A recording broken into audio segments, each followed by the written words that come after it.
Hey, Marie, how are you? I saw that you were out all week. Where were you? Did you take a trip or something? I bet you took a trip with your family. Am I right? Where did you go, if I may ask? Was it overseas, maybe? Did you bring back any souvenirs? Oh, I wonder what it could be. Come on, Marie, where was your trip to? You can tell me. Oh, hello, Sandra. You're getting a bit ahead of yourself as usual. I just went with the family to visit my husband's parents over in Sanford, that's all, so no souvenirs. Sorry. It was just your boring visit to Grandpa and Grandma's house. We just sat around at home and relaxed, not sightseeing or anything. Really not much to see around there except wheat fields. Oh, really? Oh, that's no fun. It's almost Thanksgiving weekend and you went to visit your grandparents, huh? Yeah, Thanksgiving weekend we plan to visit my folks over on the East Coast. It's a bit further, so we'll stay a little longer. It's a hassle because both of us want to stay longer. We have to share our time wisely. Oh, yeah. Hey, you said your husband lives over in Sanford, right? Isn't there a big amusement park over there? Yeah, but it's like an hour's drive over there, and I heard it gets pretty crowded on the weekends. I envy you so much. You get to go all over the place.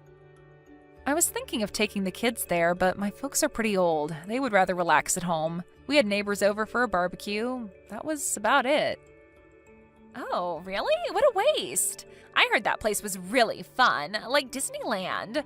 A real missed opportunity. You were all there. You really should have popped over and enjoyed yourselves. The kids would have had a blast.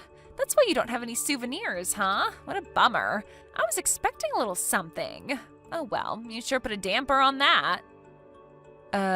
Yeah, all right. Okay, no souvenir from me means nothing for you when I come back from my Hawaii vacation. Sorry. Now we're even, right? I was planning on buying a whole bunch of neat stuff. Oh well, you really missed out, Marie. You're taking a vacation? You're going to Hawaii? Yep, that's right. This is my first time, so I'm so excited. We're leaving tomorrow, as a matter of fact. Oh, I get it now. So this is what it's all about, huh? You just wanted to tell me? Of course I wanted to tell you. What do you mean by that anyway? Nothing. Wow, how nice. Oh, sorry, Sandra. I just remembered I have to get dinner ready for the kids. I really have to go. I'm so sorry to cut this short, but we'll talk again later, I promise. Talk to you again. Bye. Yeah, okay. Bye.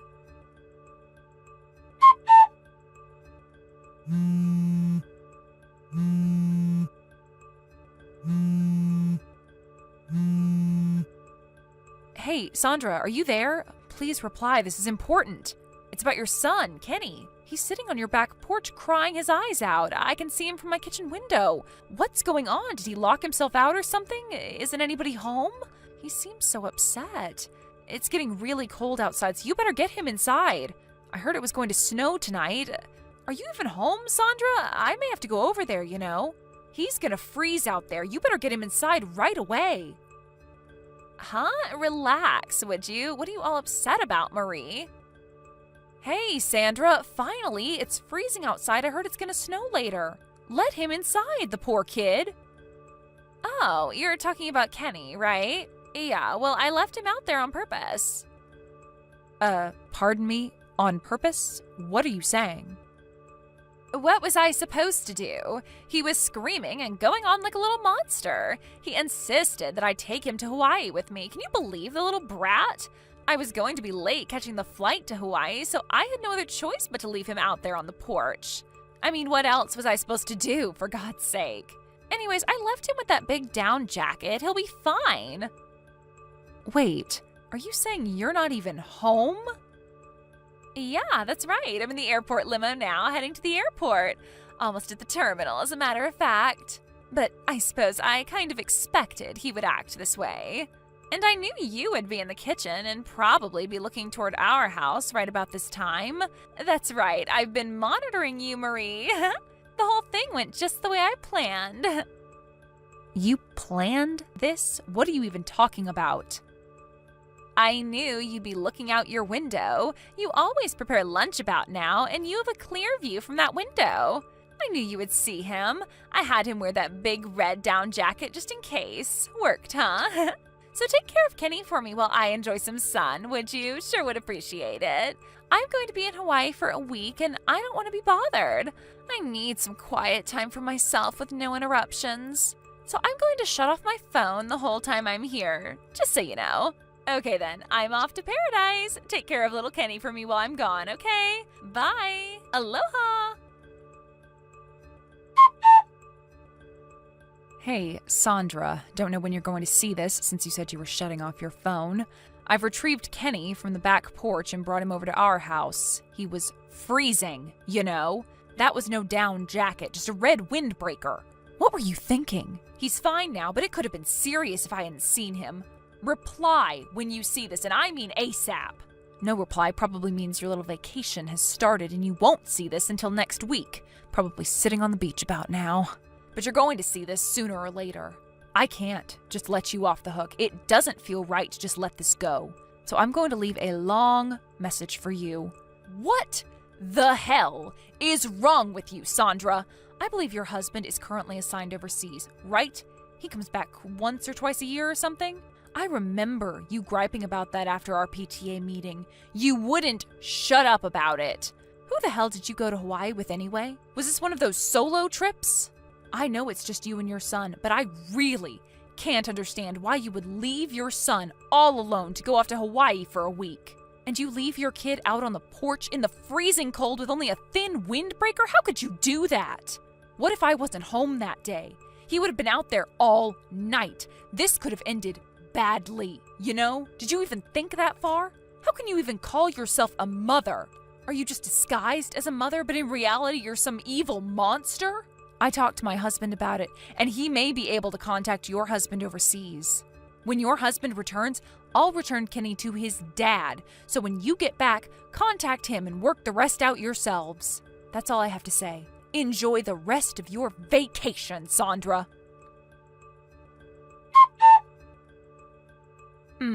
Looks like you haven't even turned your phone on yet. I guess you're keeping your word about no interruptions. But that doesn't mean I'm not going to give you a daily update about your husband. We contacted him last night, and apparently he hopped on a plane right away. He's scheduled to be back later this afternoon. Just so you know, I'll be over there when he arrives, and you can be sure I will tell him every last detail about this situation. Honestly speaking, what you did was totally inexcusable. And after I do that, we leave for my parents' home and won't be back for a few days. So even if you contact me about Kenny, I won't be able to help you out. You're just going to have to contact your husband and talk it over with him. Just don't rely on me to help. Oh, and one more thing. It seems you're not only ignoring my messages, but your husband's as well. But you know what, Sandra? Maybe people already know why you went to Hawaii. And maybe who you went with. Or maybe even details about this guy. Address and phone number, maybe? You may be pretty surprised how much everyone knows. I bet some preparations are being made. But what do I know, right? Anyways, have fun, and hope all this was worth it. Hello there, Marie. How was your week? I just arrived back from Hawaii. I had such a wonderful time. I brought so many souvenirs. The luggage weighs a ton. I'm glad I have rollers on this suitcase. Had the guy loaded onto the van and off again. Better give him a big tip when we arrive back at the house. Oh yeah, and how is little Kenny? Tell him I got him a super nice gift. He's going to love it. I really don't know how to thank you for taking care of my son this entire week. I hope he wasn't a burden on you. I'll stop by and pick him up after I return. But I have to tell you, Marie, it is so nice having such a considerate and useful person living right next door. I don't know what I would have done if you weren't here, Marie. Thanks so much for this. I hope I can count on you again in the future. I bet Kenny likes it over there. Maybe he doesn't even want to return. And I heard your cooking was pretty good too, always standing in the kitchen like a good housewife. Oh, I almost forgot. Remember when I said I would not get you a souvenir because of that last time? You remember that, right? Well, I'm keeping my word. No souvenir for you, Marie. Sorry, and eye for an eye, right? I wasn't expecting one, so don't worry about it. Oh, there you are, Marie. I was wondering when you were going to answer. You're acting a bit high and mighty. Do I sense a tinge of jealousy, perhaps? Just because you babysat my kid for a week, aren't you being a little lordy? Babysit? Your son's not over here. I'm not looking after him. Pardon me, are you saying he's not over there at your place? What I'm saying is that even if you come over now to pick him up, he's not here. Hold on a second. You saw him on the porch, then took him in, and you've been looking after him the whole week, right? I mean, come on, Marie. You found him sitting out there on the porch, and as you know, my husband is working overseas and only comes back once or twice a year. You're the one who found him, and you're supposed to be our neighbor, for God's sake. You have a responsibility to take care of him. I'm starting to see the picture. I figured as much. When you were in Hawaii, I sent a daily report of what was going on, but you had your phone shut off. And it seems you haven't even looked through your past messages. No, I never read past messages. What's that got to do with anything? I would just ask you to open up Line and check your messages for the past week, and you'll get a better understanding of what I'm talking about. If you take a good hard look at it, you'll see that it's probably not only me, but I'm guessing there are a bunch of messages from your husband and your parents. Yeah, well, it just seems like such a nuisance to have to answer back every time, so I just shut it off and enjoyed my time in Hawaii. You'd do the same. That's where you're wrong. I am way more responsible than you. You'd rather ignore all your messages and have a jolly old time than worry about your kid or your family. I hope all of it was worth it. What are you going on and on about? Was Kenny a pain in the butt or something? Don't take it out on me, Marie. Just look at your darn messages, would you? You'll know what I'm going on and on about. All right already, you don't have to get all irritated for Pete's sake. What the hell has gotten into you? What the hell is this, Marie? How the hell did this happen? How the hell did you get in touch with my husband? He's working overseas. Who told you his contact info? I certainly didn't. When you guys moved in next door, my husband was already assigned overseas. You only met him a handful of times. Did someone in the neighborhood tell you? I bet it was Miss Bennett down the street. She was always asking about my husband. Well, what you didn't know was that my husband had business dealings with your husband. They met on occasion. Business dealings? They worked together before? You never told me that. Yeah, there was some business project they worked on together about a year ago. He mentioned the company and where he was stationed, so it wasn't very hard to track him down. Are you serious? They know each other? Yep. I really thought you knew. Don't you guys talk much? Guess you figured nobody knew your husband, huh? That's why you felt safe about going to Hawaii all alone. Or was it? Anyway, your actions were despicable. You do realize that, don't you? Excuse me? How could you say that? Come on, Sandra, think about it. You put your own kid in danger. He could have frozen to death that day. What if I wasn't home and nobody found him? My God, I hate to even think about it. If someone had called the police, you could have been charged, you know? Did that thought ever cross your mind? Call the police? Are you serious? Why would anybody call the police? You make me sound like a criminal. You're lucky that there was no need for such a drastic measure. We took Kenny in. He was a bit shaken, but he was fine, and we were also able to contact your husband, so... But if the police were called, there could have been consequences. You could have been charged with a crime. To put a young child in danger like that? What were you thinking? You're kidding me, right? Oh yeah, and your husband? He said he was contemplating divorce. I would talk to him right away, Sandra. He was furious. That guy you went to Hawaii with? Yes, we all know all about this guy. Apparently, he's your boyfriend, wasn't he? The way I see it, I think you're going to have a pretty difficult time getting custody of Kenny. Sure looks like your husband holds all the winning cards. He wants a divorce and he wants custody? How was I supposed to know it would all get overblown like this? It was just a short little vacation for Pete's sake. What am I gonna do? Kind of late to be worrying about that, wouldn't you say?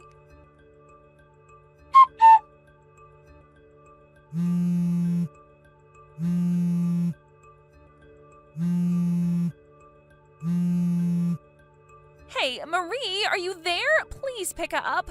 Where did my husband and Kenny go? You must know. You have to tell me. Come on. Are they at a neighbor's house? Down at Miss Bennett's place, maybe? Is that where they are? I just walked in the door and all our stuff is gone. The place is cleaned out. Where did they go? I went over to your place too and nobody's there either. Where is everyone, for God's sake? I asked Mrs. Simpson across the street and she wouldn't tell me anything. Just shrugged her shoulders. I bet she knows. Did you tell her to keep her mouth shut?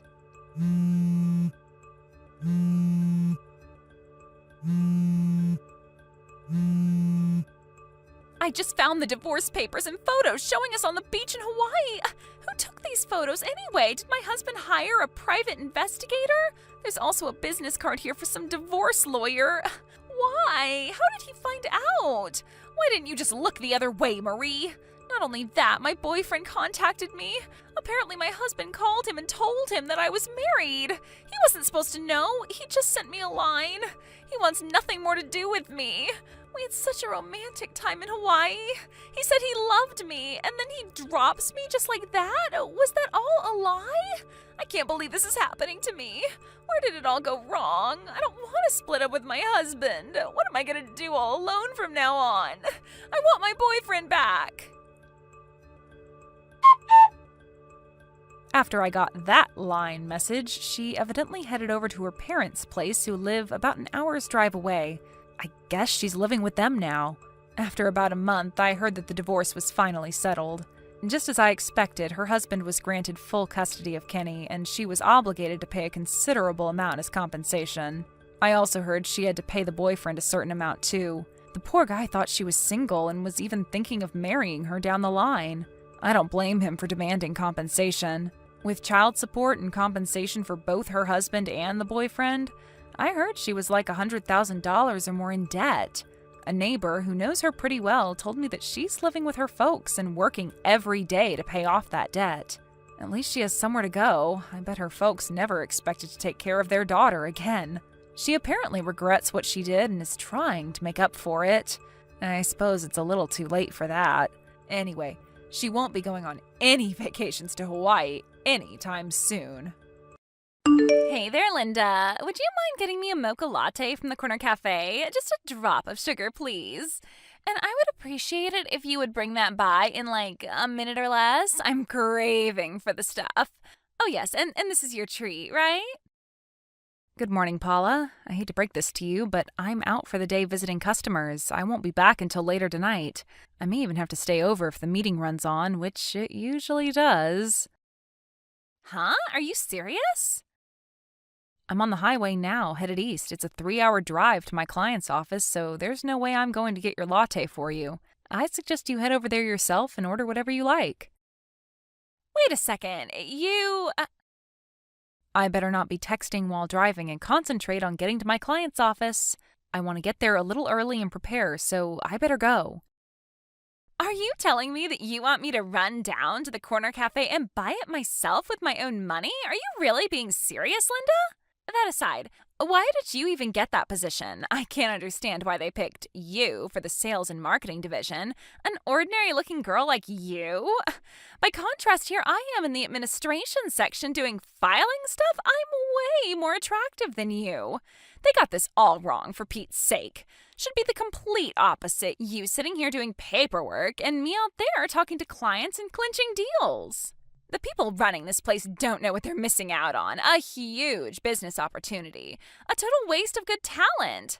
Are you seeing this, Linda? I don't see the icon on my screen. I have to get there early and prepare. Don't give me that crap. I bet you stopped in at a cafe somewhere having a latte yourself. Short on looks, but acting like a super saleswoman.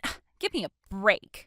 And you never obey my requests, always making lame excuses. I bet you think you're better than me because you're out meeting clients. You're really patronizing sometimes, you know that? That's why you don't even have a boyfriend yet. It's that high and mighty attitude. Guys get turned off by it. You really piss me off. Oh yeah, that reminds me. Yeah, I got a really good idea. You'll love this. Hey, Linda, are you there? Or are you meeting with clients again? Hey, do you want a guy? I mean, a real boyfriend. You'd love to go out with a cute guy, right? Excuse me? A boyfriend?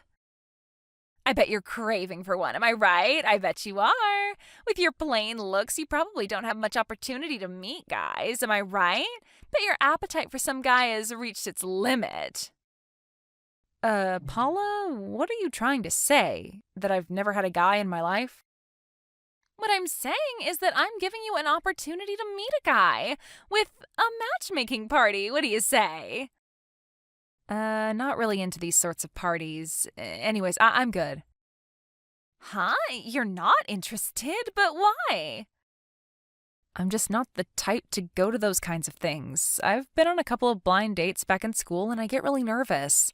To be honest, I didn't really have any fun.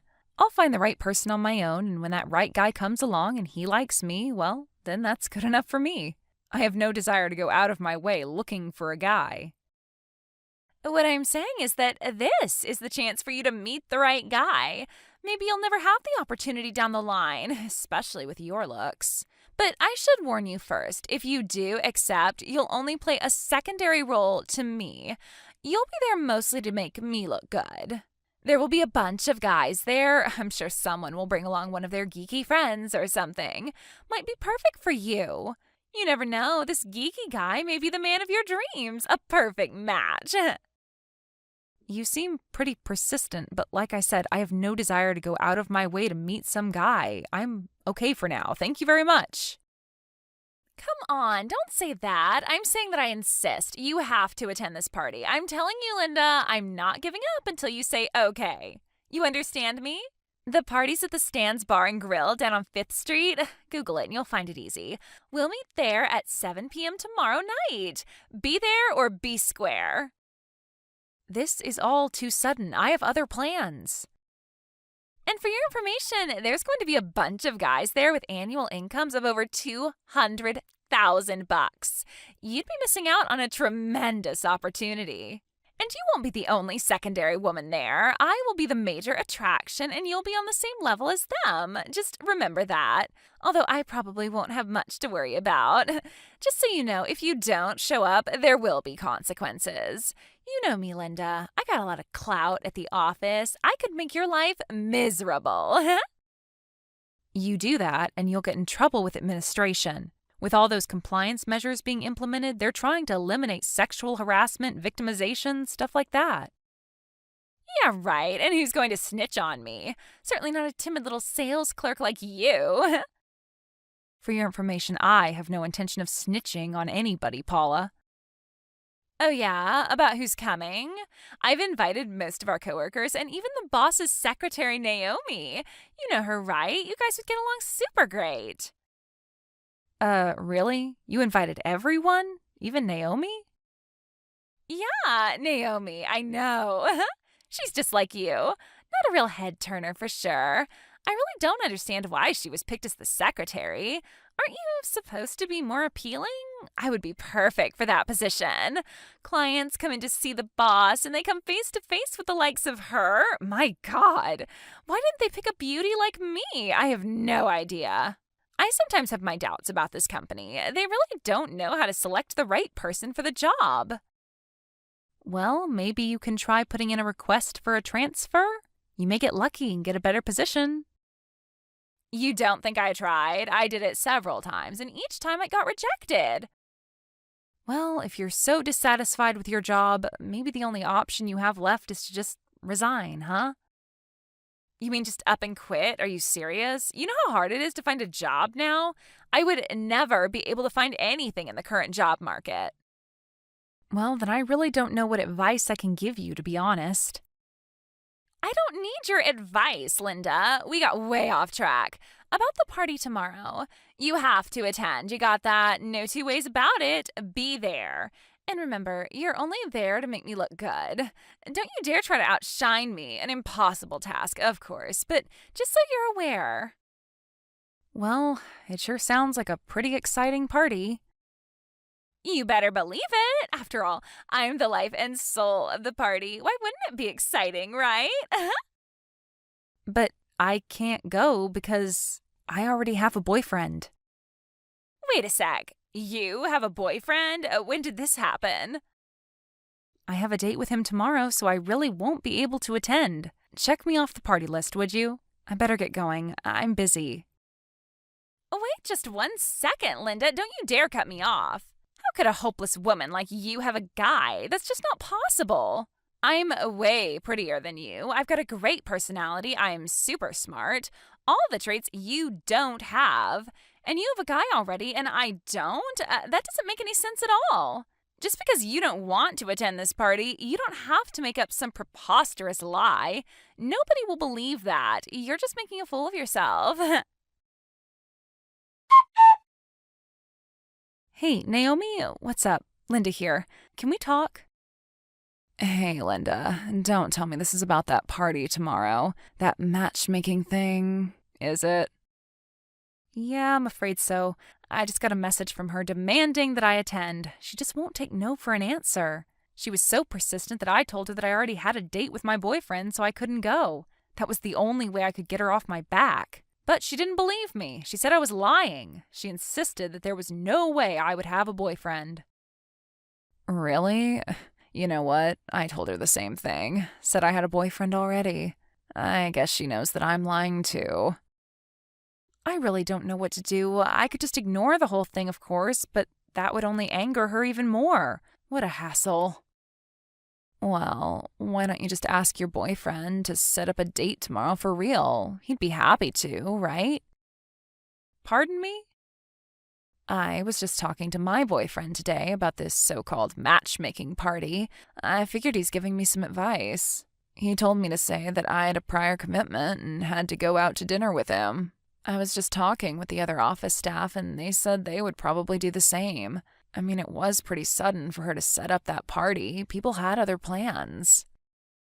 Yeah, actually that might work, huh? And everyone else is okay with it? Even if you don't really have plans, I'm sure your boyfriend would help you out. Just set up a date for tomorrow night and you're set, right? Yeah, I guess he wouldn't mind once I explained the whole situation to him. Thanks, Naomi. Pretty simple fix, I guess, but I just didn't think of it. Just too busy, I guess.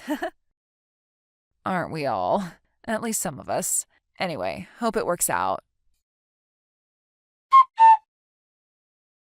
Linda, are you there? What's up? I'm waiting in front of the office building. Where is everyone? I told you that I would not accept no for an answer and that you had to attend, and now they tell me you already went home? Are you serious? And none of the people in our office have come out yet. Don't tell me they already went home too. If you already went home and the others don't show, there will be dire consequences. You know that, right? And for your information, this secondary role you're going to play is not about just standing around. It's an important role. Are you really all intending to cancel on the very same day of the party? Paula, sorry to interrupt, but I did mention that I would not be attending because I have a date with my boyfriend today. You do remember I said that, right? And I said I saw right through that preposterous lie. Are you so against being there to help me get a guy? I did you guys a favor, for God's sake. You should be grateful to me. I arranged this party, a great opportunity for you to meet the perfect guy, and this is what I get in return? Like I said, Paula, I already have a boyfriend. Why would I go to some matchmaking party when I don't need a match? All right then, prove it. Send me a photo of you guys then. I'm sure you have a bunch of them on your phone. Show me. And I want to see a shot with the two of you together. Got it? All right, Paula, if you so insist. I was going to make an announcement to the other people at the office next week about our engagement. He said it was okay to tell everyone, so I'll send you a photo right away. Wait a second, Linda. Did you just say engagement? You're getting married? Hold it a second. This guy is this the guy who works on the top floor? The president's son? You have to be kidding me. Yes, that's right. When I first started working here, I met him during some of the seminars and he asked me out. One thing led to another and, well, we got engaged. This is not happening. I had my eyes on him for a long time and you ended up with him? You? Linda? This is totally not fair. How could you go behind my back? This is hitting below the belt, you know. You had your eyes on him, but then you hold a matchmaking party to land some rich guy? Sounds like you adore the guy. What's wrong with that? You have to play the field, right? Anyway, you know what? Linda, you can have that guy. I was never obsessed with him. I'm sure that the guys coming to the party tonight are way more eligible and probably make way more money. And even if I don't have you guys to back me up, I'm sure I'll have no trouble snaring one, maybe two, no, probably three super rich guys with my beauty and charm. I don't need you. My beauty and attractiveness will be enough. Wow, what a party! I had so much fun. Hey, about that party last night.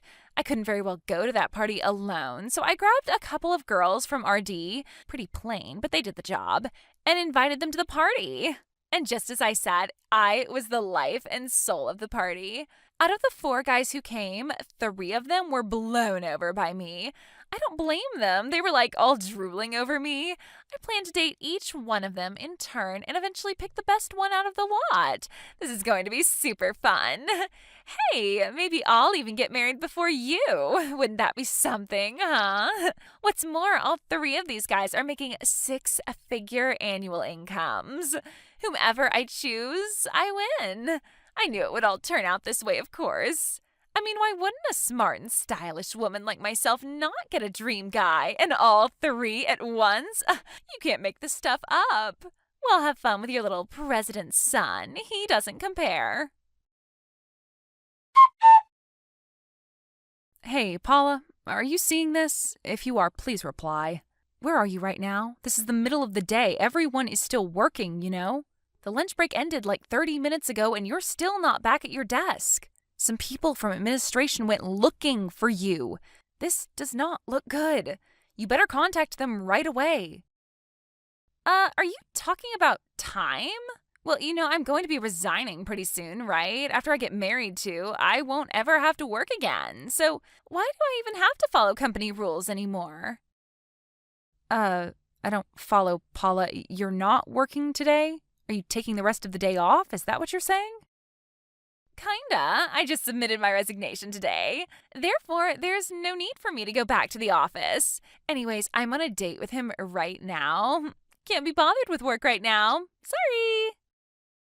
Pardon me, just because you submitted your resignation doesn't give you the right to just stop working on the spot. You're really being irresponsible here. You do realize that, right? You can't just walk away from your responsibilities. Take it however you like, Linda. I don't really care. I'm the woman who landed a guy with a 6-figure salary. Who can beat that? Certainly not you, Linda. I better get going. I don't have time to talk to a loser like you. See ya! Paula, I'm telling you, for your own good, you better get back to work or you'll regret it. Linda, reply, please. This does not look good. Hey, Naomi, what's up? Sounds kind of urgent. Are you okay? You took the day off today, right? Are you at home? No, not at home, but yeah, I took the day off. It's Friday, so I'm going to my parents' place for the weekend. I'll be back Sunday night. I just got off the highway and I'm sitting here at the gas station. What's this about? I hate to bother you on holiday, but things are really crazy over here. Seriously? What's happened? I hope nobody's hurt or in trouble or anything like that. No, nothing like that. This woman came barging into our office yelling and screaming. She says she's the wife of this guy that Paula is dating, the one she said was her boyfriend. Wait, Paula's boyfriend? Are you serious? But I thought Paula said that she was going out with this great guy and intends to marry him. That's what we were all told, right? Apparently, the woman is that guy's wife. I guess he was married, or she's making it up. Didn't seem that way at all. I mean, she was pissed. You know what, Naomi? I'm not sure I want to hear any more. According to this woman, her husband went to that matchmaking party that Paula had set up. That's where the two met. Are you telling me that this guy attended a singles party even though he was married? Yeah, it looks that way, doesn't it? And evidently, Paula knew this guy was married but continued to go out with him. Maybe she figured he was going to get divorced. I don't know. Seriously? This is getting way out of hand. You mean to tell me that she was all euphoric, saying she was resigning from her job and getting married and all that, knowing full well the guy was married? Has she totally lost her mind? Yes, it looks that way. To be honest, I can't understand her. Doesn't she think about the consequences? This is beyond my comprehension. Yeah, you can say that again. Oh, I just got an in-office message about the current situation. What's it say? It says she was suspended from work and has to stay home until things are worked out. She submitted her resignation, but I guess it hasn't been approved yet. The administration says not to contact her about this issue for now. It says if any of us get any additional information, that we should contact the manager.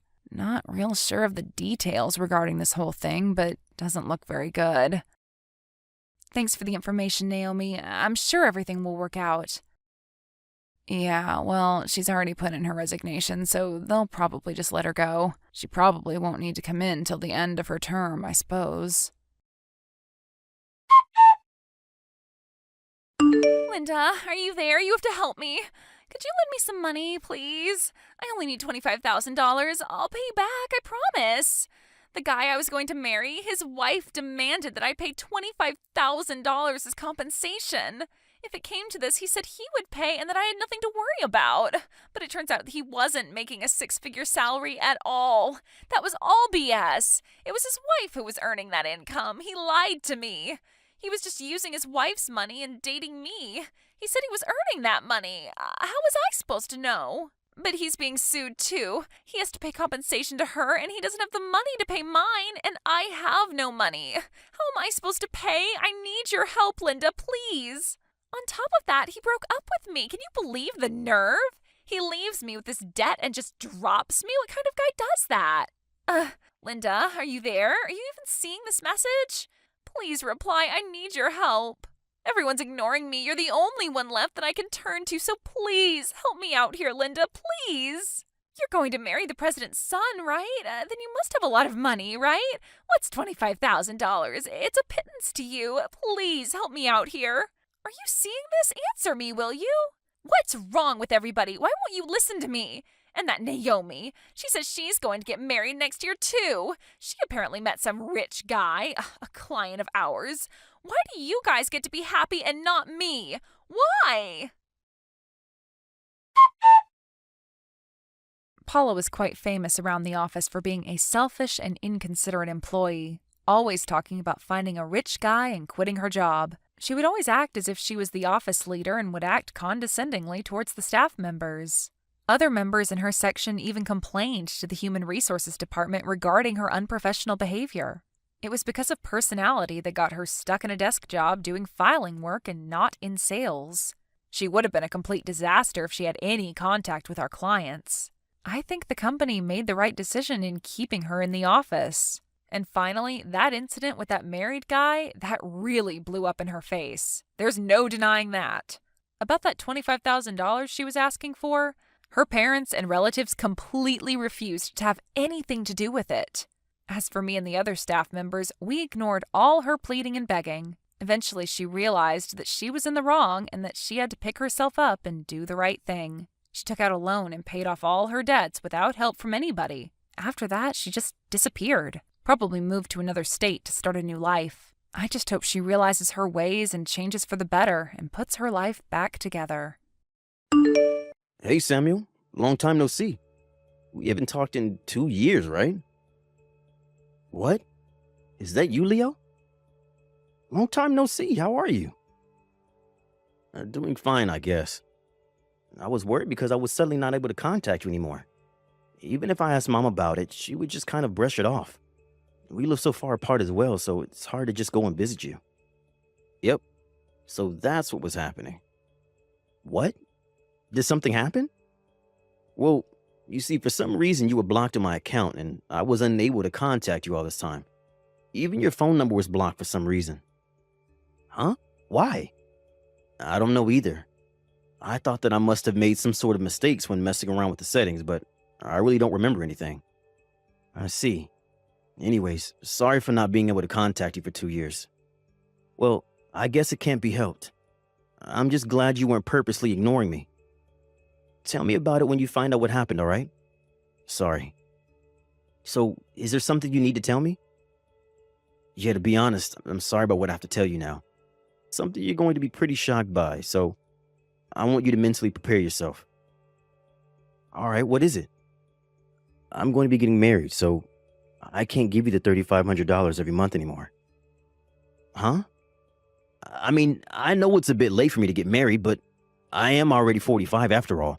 But my girlfriend is a single mother who works for me at the company, which means that if I were to marry her, I would suddenly become the father of two 8-year-old twins. I'm really sorry, but I'm going to have to prioritize other things from now on. So I won't be able to give you money every month. Oh, and one more thing. I'm going to say this to you for my sake and for your sake as well. It's embarrassing that my brother is unemployed, so please just get a job. I wonder what my girlfriend would think. What are you talking about? Please, I'm begging you. Hold on, Leo.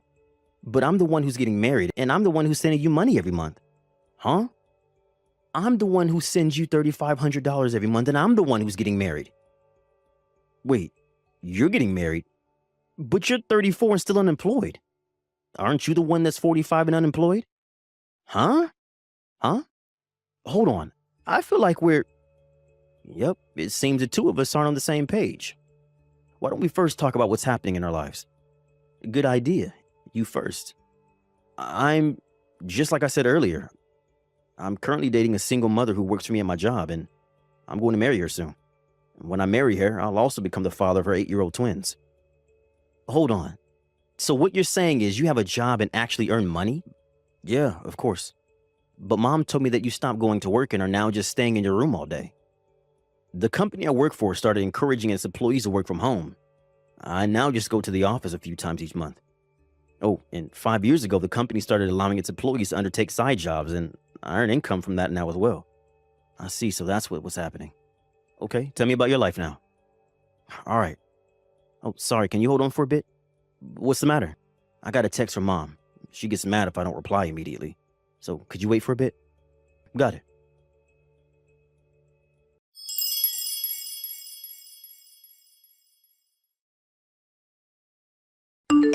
Hello, Samuel. There's a favor I need to ask of you. Hi, Mother. What is it? Well, I'm really sorry, but you're going to send your brother money the day after tomorrow, right?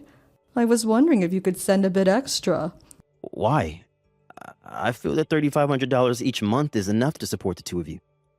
To tell you the truth, your brother spent hundreds of dollars on a video game, and now we don't have enough money for food. Just a little bit's enough, $4,000. Actually, $3,800 is enough. Can I count on you? I can't really reply immediately. Could you wait until tomorrow? I see. It can't be helped, I guess. I understand. Reply as soon as possible, okay?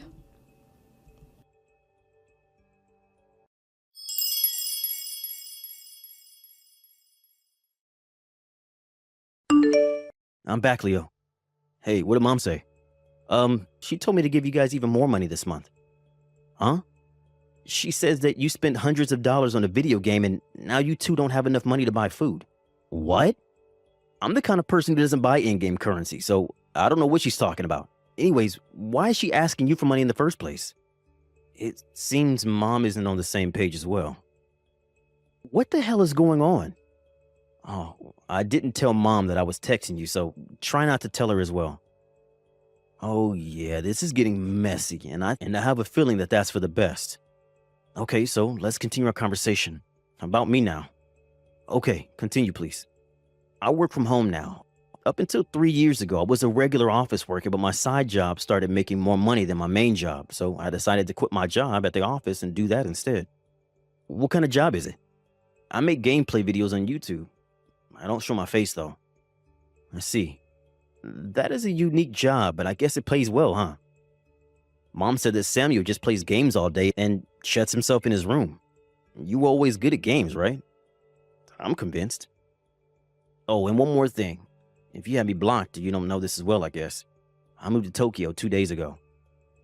What? Tokyo? You lived in M Prefecture before, right? Yep. I was assigned there when I was an office worker and kept living in the same apartment even after I quit. But my girlfriend who I used to work with was moved to the headquarters located in Tokyo. We were planning on getting married anyway, so I took this opportunity to move in with her in our new apartment in Tokyo. So does that mean you haven't married yet, but You're living with mom and your girlfriend? Huh? No, mom opposed me dating my girlfriend, so I didn't even tell her about me moving to Tokyo. Why did you think I was living with mom? Mom lives with you, right? What? 2 years ago when she and dad got divorced, she moved in with you, right? No, you're the one who lives with her, right? No, I live on my own at an apartment near my office. Huh?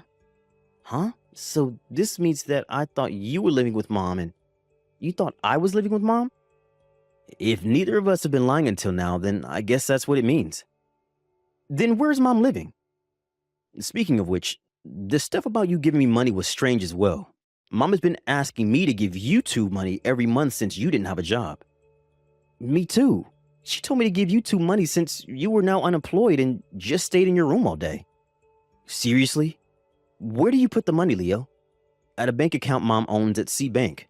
I heard she's been using it since before she married dad. That's where I put the money as well. Hold on, brother. Does this mean that... Yep, mom is really suspicious right now. I'll ask dad about it. What? Dad? I heard from mom that they got divorced because dad cheated on her and he's been distant ever since. Oh yeah, she told me that too. But dad didn't say anything about it and just entered a facility for the elderly in his hometown, right? I felt that the way he acted during those last few days I saw him was a bit strange. I see. Hold on for a bit. I'll try to contact dad. Got it.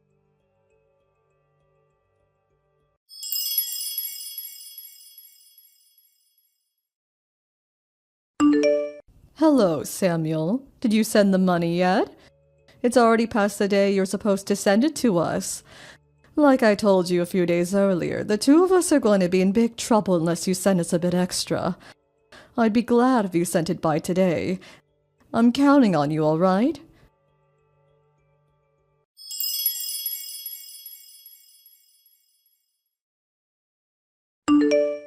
Leo, did you send the $3,500 yet? If you don't send us the money soon, we won't be able to buy food anymore. You see, Samuel wasted our money again and spent a ton of money on his video games. I'd be glad if you sent it by today. I'm counting on you, all right? So you asked Samuel to send you a bit of extra money because I had spent hundreds of dollars on games, but it's fine if I pay the regular $3,500? Huh? I guess he'd be able to manage it though, since apparently he's succeeding as a YouTuber. Leo, what are you talking about? It doesn't matter, I guess, because you're not going to fool me or Samuel ever again. Hold on. Don't tell me that. You're the one who blocked Samuel on my phone, right?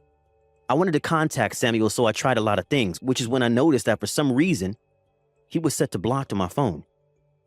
You did that so we couldn't contact each other, allowing you to ask us to give you money every month, right? What are you talking about? There's no way I would do such a thing. I met with Dad. What?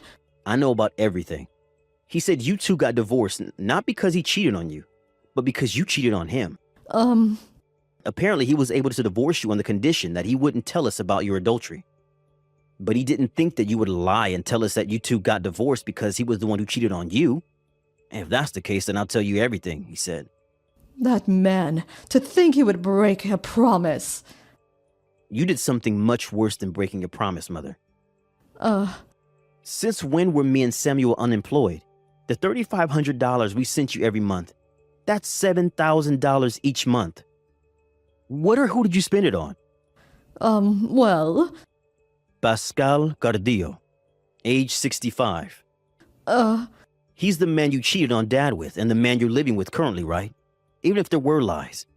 It was after you had divorced Dad, and I have no intention of making love an age thing, but in order to support yourself and this other man, since he wasn't old enough to receive a pension yet, and also to ensure a life of luxury in retirement, you lied to your sons and stole $7,000 from them every month. Me and Samuel won't be able to just forgive this, don't you think? But both of us are now in our late 60s. It would have been hard for us to find jobs. Which is why I thought I would get you two to help me. That you should have just told us to give you money and not set up this elaborate scheme. If you had asked us, who knows? It probably wouldn't have been much money, but I think we would have given you the bare minimum at least. I mean, we probably would have made you break up with Pascal, though. At least you wouldn't have had to steal money from your children like this. Then I'll break up with Pascal, so don't stop giving me money. You fooled us once. How am I supposed to know you won't fool me again? You could let me live with you or maybe Samuel. Sorry, that's impossible now. Why? Both me and Samuel are getting married. You're getting married? I get Samuel, but you too? I get what you're trying to say. When I was in my 30s, I was told by my doctor that I was infertile. And that's what ruined my previous engagement. She wanted a child no matter what. Which is why I had given up trying to get married, but there showed up a person who said that they didn't care if I was infertile. I need to support my family from now on, so I won't be able to give you any more money. It's the same with Samuel. If that's the case, then just get your wife to get a job. You don't have a say in such matters, so stop already. But I feel like even if we continue talking, we'll just be repeating ourselves, so I'll just tell you our decision. Me and Samuel aren't going to be giving you money anymore. what? I don't know where you're living right now, and I don't bother to find out. It's up to you where you get the money from now on. But if you do that, I won't be able to get by anymore. You receive a pension, right? If that's not enough, then there are places that will help you find a job. Please, I'm begging you. It's fine if it's not as much as it used to be. Just give me money. Both you and Samuel make a lot of money, so it should be easy for you too. Will you not understand unless I tell it to you directly? What? You disgust us, Mother. Huh? Consider the money we sent you up until now as our payoff money. You don't have to give it back, but don't ever talk to us again. Hold on. Bye. Wait.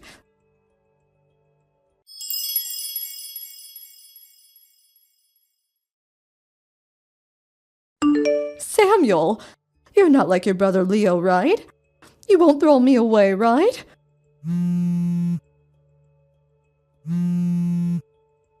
Mother? Samuel! The money each month. It's fine if it's not as much as it used to be. Just continue giving me money, all right? Maybe $1,000 per month. I asked your brother, but he said he wouldn't give it to me. I moved, so. What? You didn't tell me. Bye. Samuel! Samuel! Please, I'm begging you. Don't you feel sorry for your mother?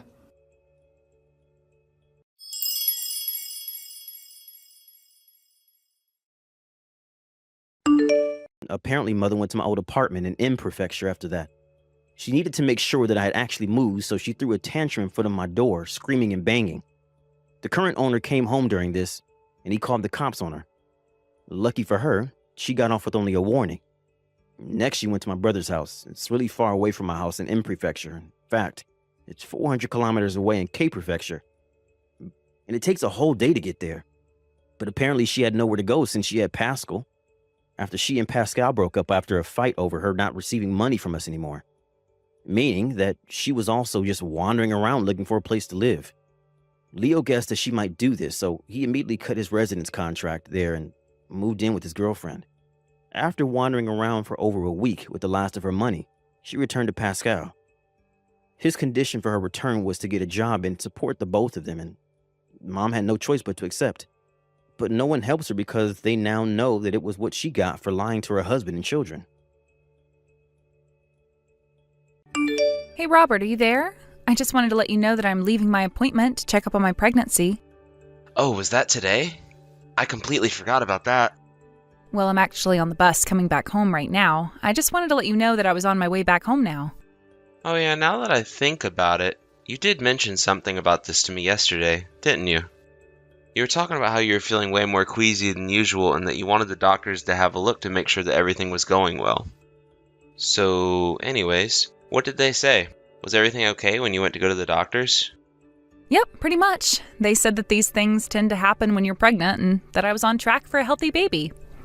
That's amazing news. I'm so happy to hear that. But has there been any updates about the baby at all? Like, do we even know if it's going to be a boy or a girl? I don't think we're going to be able to know that until we're about 20 weeks or so into this, but I guess we will find out eventually either way. Yeah, you're right about that at least. But anyways, thanks a lot for updating me about this. I actually am just about to leave the office to go run some errands with my boss though, so I have to go right now.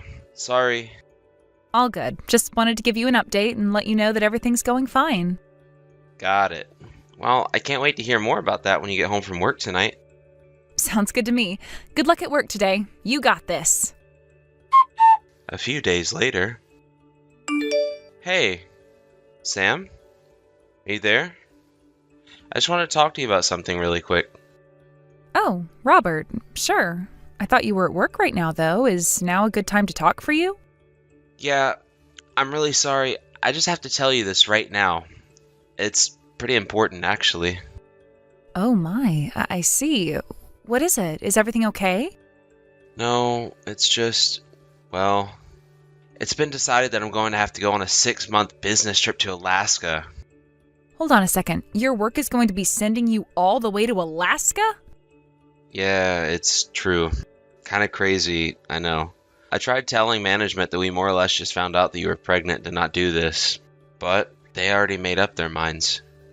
Besides, I guess the whole reason they chose me to go in the first place is because there isn't anyone else in the office who can do what I do, and they need me up there. But I would hate to make you move all the way up there with me, especially given that we do know that you're pregnant now. I would just hate for a move like that to have any kind of negative impact on the baby. No, you're right about that. We should be careful with these kinds of things for sure. Besides, we're only just starting to get into winter now, and I don't know if I'm ready to go to Alaska at a time like this. Yeah, not only that, but it sounds like they're going to be working me pretty hard up there. It sounds like I won't even have that much time for myself, let alone to be with you. I see. So basically you're saying that it would be too much if I wanted to go up to be in Alaska with you while you were there. I don't like it either, but I think it's important that we acknowledge that, right? But I was thinking about what we could do. And maybe it wouldn't be so bad if you go live with your parents for a bit until I get back. Maybe you could even stay there until you give birth, since they're clearly more capable of giving you the support that you need. You think I should go back to my parents' place to give birth? Well, I guess I could do that.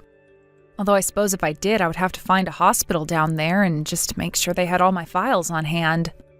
Yeah, not to mention that you already work remotely anyways, right?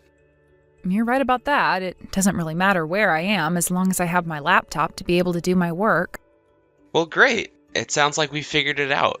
Why don't you go talk to your mom and dad about this then? I guess I will. I'll go ahead and call my dad around the time that he should be getting off work. 1 month after moving in with mom and dad. Sam, oh my gosh, it's been forever since I've heard from you. You have no idea how surprised I was to get a message from you. Well, of course I was going to reach out to you, Chelsea. After all, I did have some big news that I wanted to share with you.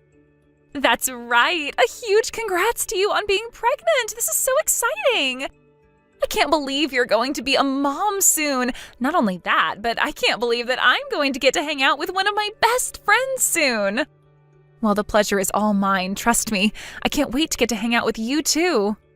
Say, Sam, is everything okay? I don't know, you seem a little bit off, I guess. What do you mean? You can tell that just through text?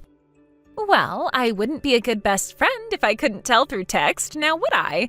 But yeah, is everything okay with you?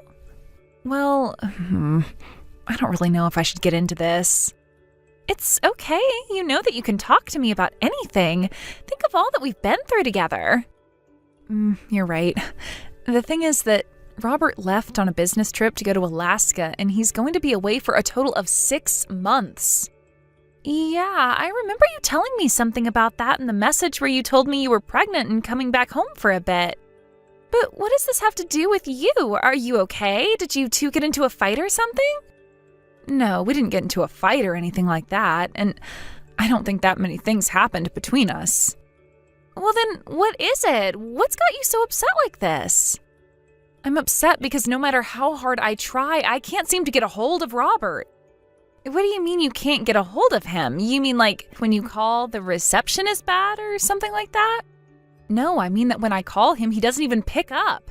And he hasn't answered a text message of mine in forever as well. This has already been going on for a month already. Wait a second, you're telling me that your husband went away on a business trip a month ago and hasn't gotten in touch with you since? Well, it doesn't mean that he's doing anything bad, right? Maybe it just means that he's really busy or something. After all, he did tell me before leaving that his job was going to be keeping him extra busy while he was away on work. I see. But even if he was super busy, you'd think he would still send you the occasional update to let you know that he was doing okay. Right, I mean, yeah, I guess you are right about that. It's not like him to leave me high and dry like this. Sam, are you still at your parents' house right now? Yeah, I am actually. I'm probably going to be staying here for a while, actually. Why do you ask? Well, I'm just glad that you're at home with your folks rather than at home all by yourself. I'm just glad that you have family nearby. Yeah, I agree with you there. This would be much more difficult if I had to go through this by myself. That being said, I do have to go pretty soon to make a doctor's appointment. Oh, right. I guess you do still have all that to worry about on top of Robert. Well, okay then. You take care getting to your appointment. No problem. And thanks for checking in on me. I really do appreciate it. Hey, Robert, are you there? I really wish that you would get back to me. I miss you a lot, and I just want to know that you're okay. Are you eating enough? I guess I can tell you how I've been doing. There aren't really any problems here. The doctor says that the pregnancy is going well and there's nothing to worry about. So basically, assuming that nothing terrible happens, we should be on track for the baby's delivery. I guess I'll reach out to you later when I have some more news to tell you. Hey, Sam, are you there? I was just wondering if you had a little second to chat. Oh, Chelsea, hey there. Yeah, what's up? What's on your mind? I was just wondering where you are right now and if there's anyone close to you. Close to me, as in physically? Well, I'm at home right now with my mom, so I guess that she is. I see. The thing is that I kind of wanted to talk to you about Robert. I think I have some information that you might be interested in. What do you mean by that? Well, you told me that Robert told you he had to handle some business in Alaska for a while, right? Yeah, he said that his company was sending him there on a long-term business trip.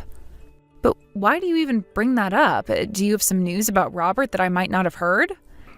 Well, first, I just want to say that I am so sorry that you're about to hear what you have to hear through me. But there was no way that I was going to keep this from you all the way until you gave birth. I think you have a right to know what I'm about to tell you, and if anything, I'm glad that your mom is nearby, because I think you might need someone after I finish what I have to say. Chelsea, please, you're starting to scare me. Whatever it is that you have to tell me, can you please just spit it out already? You're right, I'm sorry. But you'll see why I feel so bad being the one to tell you this. The truth is that Robert is cheating on you. He's having an affair. There, I said it. I'm so sorry that you had to find out this way, but he's not even in Alaska. He's only in Chicago. Wait, what do you mean by that? What do you mean Robert's in Chicago? I mean that he's really only a 4-hour drive away from where you two live. Isn't that crazy? It is, because we've never gone to Chicago together. I know, but the thing is that apparently Robert is there in Chicago with another woman who is also pregnant. Okay, wait. Hold on just a second. Let's do this one at a time. So you're telling me that my husband was never in Alaska to begin with? Instead, he's been in Chicago this whole time? That's right. And the reason that I know that is because I'm on a business trip in Chicago right now. I'm actually staying not too far from where Robert is. You're kidding me. And you're sure that it's him that you saw? I wouldn't be messaging you this if I didn't triple check that it was him before coming to you about this. I'm sorry, I don't mean to doubt what you're saying, but this is all just so much to take in at once. And you're telling me that not only is he cheating on me, but he even got this other woman pregnant? Well, thanks for coming to me with this. You're right, I am glad to know all of this now. Robert, are you there? You and I need to have a little talk, or at least I have something that I need to tell you. Remember how you were asking about whether or not the baby was going to be a boy or a girl? Well, the doctors told me that they are quite sure I'm having a girl. But I guess you're still not going to respond to me. Well, anyways, I have another appointment that I need to get to. Hey, Chelsea, are you there? I just wanted to update you a little bit on how things have been going. And maybe do a little bit of complaining as well. Sam, of course, you know that you can always talk to me about whatever's on your mind. Well, I want you to know that I got some mail from Robert the other day. It was signed divorce papers. You're kidding me. He really sent you signed divorce papers in the mail when he hasn't even talked to you? That's right. And actually, I think that Robert's parents might have something to do with what's going on. His parents? Well, what do you mean by that? Well, you remember how I hired that PI to follow Robert around? He told me that apparently his other woman is pregnant with a son. I remember how Robert's parents would complain to me all the time that when I got pregnant, I had better give them a son. They told me all about how they just wouldn't accept a granddaughter and how worried they were about someone to carry on the family name. And another thing, the divorce papers came from the city of Chicago, so you were right.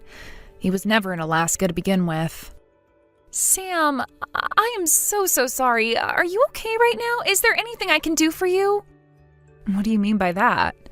Well, I just mean that you don't have to pretend to be unfazed by this, you know? It's okay to say that you're upset. Well, yeah, of course I'm upset about this, but I have more important things to worry about as well. Like this baby that I have inside me. And I'm not going to let the actions of their idiotic father affect how they grow up. You know, I have a lot of respect for you, but just please let me know if there's anything that I can do for you, okay? I will, Chelsea, but I just want to thank you for all that you've done for me already. It really does mean the world to me. Hello again, Robert. I just wanted to let you know that this marks half a year from when you began to ignore me completely. I really didn't think that this was going to last as long as it did. But anyways, I wanted you to know that I filed those divorce papers. I'm going to be moving in with my parents permanently now, and I never ever want to see you again. So have a nice life, you no-good cheating lowlife. Hey, what? What do you mean by that? What are you talking about? So this is what it takes to get you to respond to me? You really have no idea what you're talking about at all, do you? I send you divorce papers, and you don't even bother asking me what it could be about? You just assume that I was cheating on you? I was hoping that those papers would have made you want to be with me even more. After all, I've been busting my butt up here for our family in Alaska. How dare you accuse me of cheating? I'm not accusing you of cheating. I'm just stating a fact, Robert. Well, do you even have any proof of what you're talking about? Of course I have proof. You really think I would be acting this way if I didn't know what I was talking about? Wait, you do have proof? Of course I do. I have proof that you're cheating on me and proof that you're not in Alaska, but Chicago. And that you're with some woman named Eve, who you got pregnant before you did me. Wait, hold on. How did you hear about all this? Oh, I have my ways. But if you want to know how I found out about Chicago, it was because I called your work after you weren't getting back to my messages. I told them that I couldn't get in contact with you and asked if it was because you were in Alaska, but they told me that you had quit your job. And another one of your old coworkers told me about how you were talking about getting ready to move to Chicago. You went to try and line up with this Eve woman's pregnancy as well as to be close to your parents. And when you got my message about having a girl, that was when you finally sent me the divorce papers. But then, you must realize this means that it's all your fault that I had to leave you, right? I mean, you knew how my parents felt about the sex of the baby, so you basically closed the door on yourself when you told me that you were pregnant with a girl. How can you say that when you were already cheating on me before we even knew what the baby was going to be? Look, Sam, you know that my parents really wanted a son, and yet you were going to give us a daughter. Well, you know what I think that means? I think that means you were cheating on me. Why else would you be having a daughter? I want a DNA test to prove that baby is even mine. A few years later. Hey, Sam. Are you there? I know we haven't talked in forever, but I just wanted to tell you the baby I had with Eve, well, it turns out that it wasn't even mine. So please, could you come back to me and marry me? Because you're not going to believe this, but Eve lied to me. She told me that she was going to have a son, but she was also pregnant with a daughter. Now my family has no heir, but we're desperate.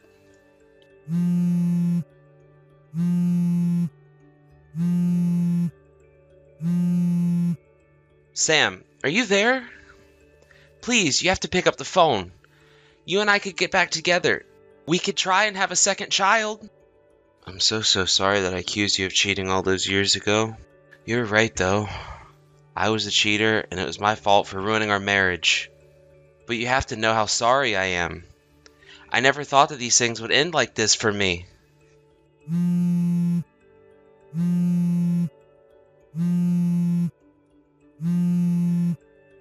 Please, Sam. You have to take me back. I'm begging you. For years, I had gone back and forth about whether or not to block Robert's number. I wasn't sure if I was waiting to think of something to say to him or if I was waiting for him to apologize. But when those messages came through, I realized that Robert was never going to change who he was as a person. And I suppose that means in some way I'm grateful that Robert took it upon himself to remove himself from my life like that. Of course, being a single mother hasn't been easy, but at least I've had my parents to rely on, not to mention the child support checks that I was able to get from Robert. It was only later that I heard about this through the grapevine, but it turns out that Robert ended up going to the doctor after having 2 girls. But the doctors were surprised and told him he was lucky to have any children at all. Apparently something was wrong, and the doctors told him they would be shocked if he could ever have children again. So it seems that Robert is never going to have a child who can pass on the family name. After I moved in with my parents permanently, Chelsea and I were able to hang out in person more and more. It was so great catching up with her, and I told her how thankful I was for all of her help while I was dealing with Robert. It was during this time that I met her older brother and fell in love. We married about a year after I had my daughter, and I moved out of my parents' house to live with him. It's been a few years since the 2 of us got married, and I couldn't be happier. I'm surrounded by friends and family and loved ones, and I haven't heard from Robert since the last time he messaged me all that time ago. I even have a second child, a son this time, with my new husband. My daughter, Naomi, has only ever known Robert as her father, and the 2 get along amazingly. One day, when she's older, we'll tell her the long and complicated story of her birth, but thankfully, that's not for a long time. Thank you for watching. If you liked this video, please give it a thumbs up and don't forget to subscribe to see more content like this.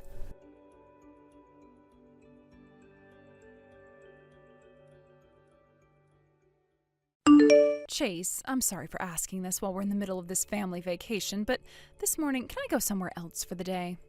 What? Where are you looking to go, Heidi? Aren't you already out taking a walk by yourself? Yes, I am. I just walked all the way down to the train station out here, and here I ran into one of my old friends by coincidence. Oh, I suppose things like that do sometimes happen. They're staying at a resort nearby to here as well. And they just asked me to go on a day trip with them today to some of the local hot springs that are around this area. So if you're all right with it, I'd like to go with my friend today so that we can catch up with one another while enjoying this part of the country. It's been 10 years now since we've last met, so it would be nice to talk more. I see. I'm sure you guys won't be seeing one another again for some time after this, so please go with them. Awesome. Then I'm going to head out with them now. I'm sorry for asking about this out of nowhere, so please take good care of Kiki for today. Sure thing. Have a fun time with your friend.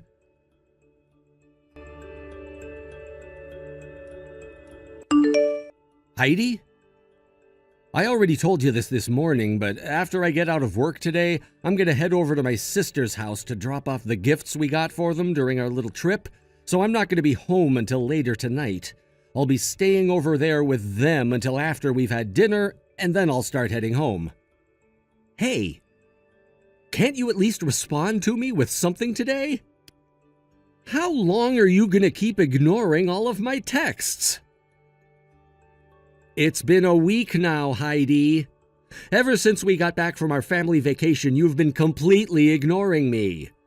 I can see that you're still giving Kiki some attention, but when it comes to me, you act like I'm not even around you. I was asked by Kiki this morning while taking her to preschool what happened to you, and If you continue to act this way around me, as Kiki's parents, she's going to grow more and more worried about us, and that's not a good thing for a young child to have to experience. If there's something I've done wrong that's gone and upset you, you need to tell me. If you don't, I'm never going to understand what I've done wrong or what's happened to you. So would you please give me an idea about what's going on here? Why have you been ignoring me for a whole week now? I can see that you're leaving all my texts on read right now, which means you know how I feel about you ignoring me.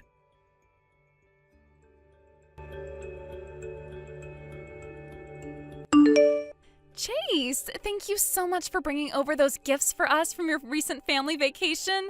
You really know just what to get everyone. This thing that you got me, this figure, it goes really well with all the rest of my decorations in our lounge room. And of course, we have all been enjoying these jerkies that you got for us. I'm so happy to hear that you're all happy about the gifts we brought home. By the way, Chase, when you came over here just a little bit ago, you didn't seem to be doing all that great. Did something happen to you after coming back from that trip? Oh, so you could tell that something was up then?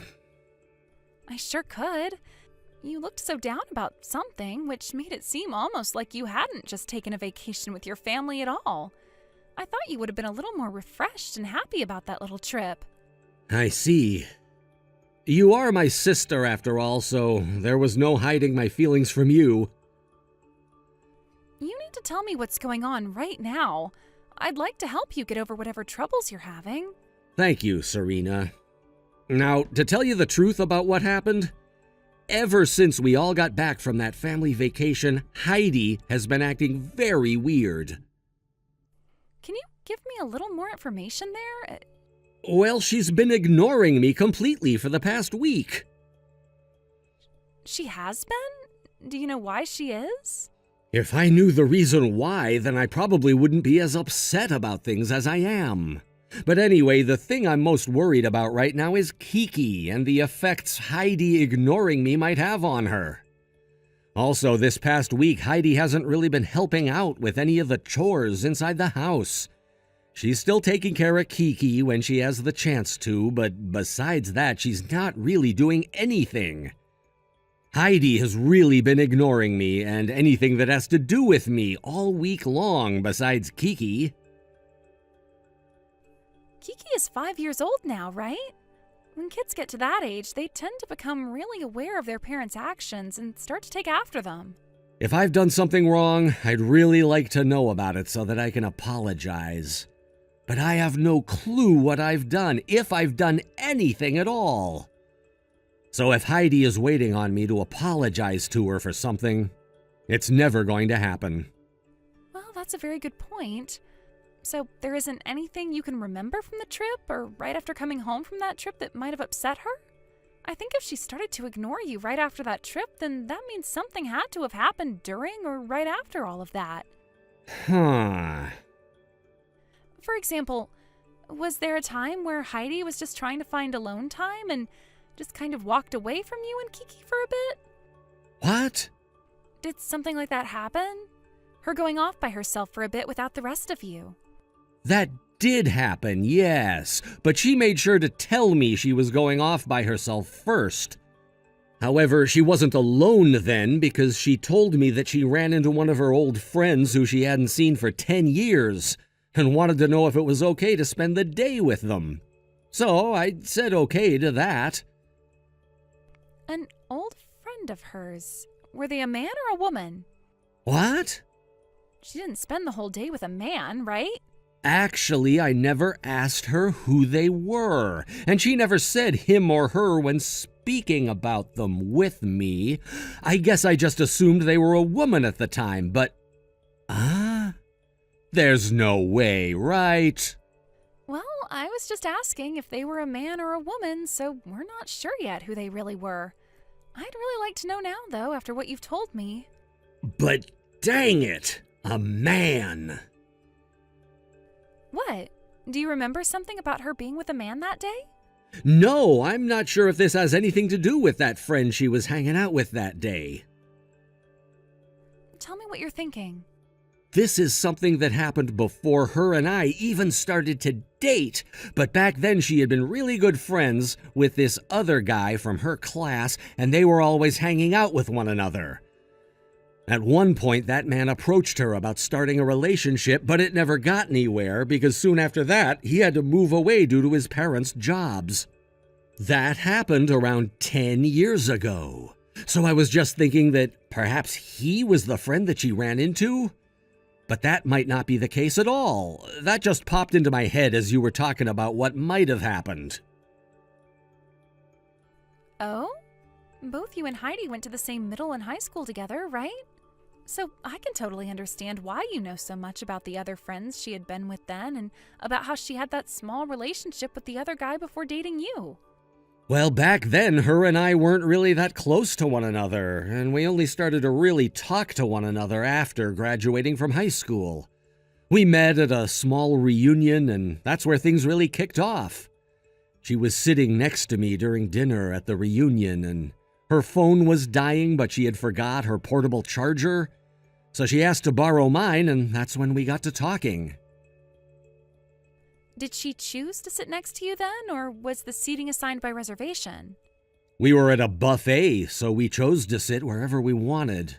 Originally, I think one of her friends was sitting at the same table as me, and that's why she came over and joined us to eat. Oh, I see. What about those friends of yours? Where are they now? I have no idea now. I don't think Heidi was that close to them either, so the only times we've ever really seen them was at one or two other class reunions. Well, we can leave that all for now.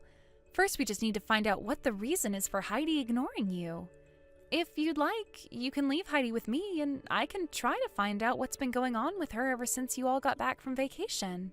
Wait, is that really okay with you? I'm not the most free person in the world right now, but I think I can take some time to look into her for you. But I understand that you don't want to do this to your own wife because you don't want to think she's done anything wrong. But remember that the longer you and Heidi are at odds, the worse the outcome could be for Kiki in the future. well, that's true. Then please let me help you here. All right, thank you so much for helping me, Serena. Heidi, hello! What? Hi, Serena. Good evening, actually. It's been a long time since you and I last talked. Now that you mention it, it has been close to 2 years now since the last time we chatted. That's right. You ended up getting remarried, and then you moved out of town, and since then we've never really had a chance to meet. Anyway, what did you want to talk about? Right, this isn't anything important, though.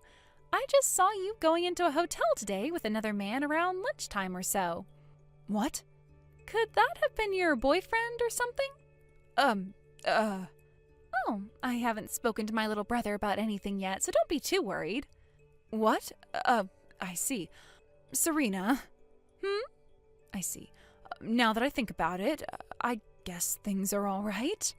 What are you going on about right now? Actually, on that family vacation recently, I ran into a man I'm destined for. The man you're destined for? The man who I had always had a crush on back in school. He and I ran into one another while I was on vacation with your brother and Kiki. Back in the day, he and I were very close to one another. But just before we could get anywhere, he had to leave town due to his dad's job or something like that. In the end, I was never able to see him again, and things turned out the way they had been for the last 10 years. So, you ran into him again? That's right. And all of this happened because I decided to go on a walk by myself that morning. I just had this feeling like I needed to go somewhere by myself, and meeting with my old crush again was what that feeling was all about. He was out there as well because his family had been staying at a resort there, and so when we ran into one another, we started walking around together and catching up. Isn't that just amazing to you? This really shows that he and I are meant for one another, destined for one another. And while he and I were catching up, he confessed to me that ever since he had to leave with his parents and move away, he had never stopped thinking about me. When those words of love came out of his mouth, I fell right into his arms, and we got a hotel nearby where we spent time together for 4 hours.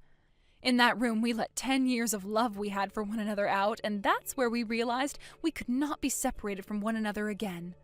Then, after making love to one another, we talked more and more, and I found out that he is now living close to my house, and this is about a 20-minute drive away. So ever since we got back from our vacations, we have been seeing one another a lot. We are both the happiest couple ever. Is that right? Now you can probably see how things have become a bit tough for me recently. My love for my soulmate is never going to die out, and because of that, I need to be with him no matter what anyone else tells me. I want to have a talk with Chase about it, but I haven't really been able to get myself to approach him, so I'm a bit stressed out. Is that right? But why are you able to talk to me about all of that? You were able to find yourself the man of your dreams, right? So you should be able to understand how I feel now after finding the man I've been destined for. The man you're destined for? The reason you had to get a divorce from your ex-husband was due to cheating, right? Yes, that's right. Then when you found your true love, the man you're destined for, you chose to get married to him. But that happened after I found out that my ex had been cheating on me, and I was able to milk him dry of all his money through settlements and child support. What? My current husband, the man you're saying I was destined for, he and I met at the bar that I've been working at for years now after I got divorced. Huh? So you didn't get divorced because you were the one who cheated? Why did you think I was the one who cheated? I heard before that you had always been coming home very late when you were still married to your ex. And you would always try to hide what you'd been doing from everyone, like when you'd go out to eat and such. Oh, so you just assumed I was cheating on him because of that? Just because I was coming home late from work and not talking a whole lot about what I was doing, you thought I was the one who had been cheating? That's a little narrow-minded of you, Heidi. Please do not compare me to other unfaithful people just because I had a different schedule compared to most people. Then why were you always out of the house so late at night? I heard that you were even coming home so late that it was around 5 in the morning before you got home. The kind of work I was doing was a bit different from the normal 9 to 5 most people get to enjoy, which is why my schedule was always very erratic and I was coming home so late in the night. You weren't working a normal 9 to 5 job? Correct. I was working as a detective for the police. You worked as a detective? But I left that job when I became pregnant and then had my daughter. But during the time I had been pregnant, my husband was cheating on me, and that's what led to our divorce. And I'll have you know, I was the one who found out that he had been cheating on me and collected all the evidence to take him to court with. What? Not only was I pregnant at the time, but I was an ex-detective, yet my ex still had the balls to try and cheat on me. He deserved what he got in the end. Then that would mean... no way. Just like you're thinking, I've gone and gathered all the evidence I needed of you cheating on my brother. You're joking. And the reason for me texting you today like this? I wanted to talk to you about what's going to happen next now that I have concrete evidence of you cheating. And since you've been completely ignoring Chase this whole time, I was the only person he could rely on to get this show on the road. First, I was just going to try and read you a little bit before telling you about how I know you've been cheating, but instead, you actually assumed that I was the one who had cheated on my ex, and that's what made you think you could just open up to me about cheating on my brother, and then say everything was okay because I should have been able to understand your reasoning for why you did it. Well, thanks to that, I now have you confessing to everything you've done. I really appreciate your carelessness today, Heidi. What the hell? Heidi? This time you have to be ready to talk with me, right? It has been a month now of you never talking to me and leaving all the chores untouched in the house. Luckily, I had my sister's help through all of this, and with her guidance, I was able to deal with you, always ignoring me and leaving me in charge of everything at home. But now Kiki is crying because she can no longer take having her parents acting this way. We are leaving forever. Goodbye. What? What do you mean you're leaving forever? Goodbye? Are you taking Kiki too? This place was being rented by me, so in the near future I will be ending the agreement I made, and you will have to leave this house as well. So I'd get started on packing up your things so that you aren't hit with a fine by the landlord. Hold on a second.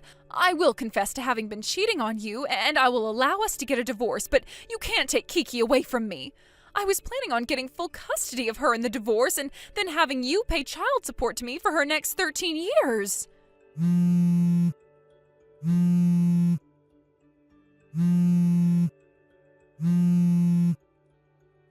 Listen to me, Chase. At least give me some kind of a response. Who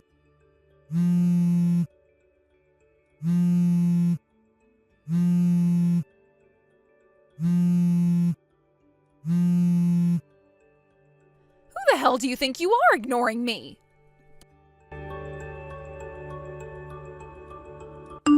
Right after that, I started to work on the divorce between Heidi and I, and that began with me getting in touch with a lawyer. The man who Heidi had been cheating on me with was also married, which meant that we had to contact his wife about what had been happening as well. And that led to them having a very rough divorce.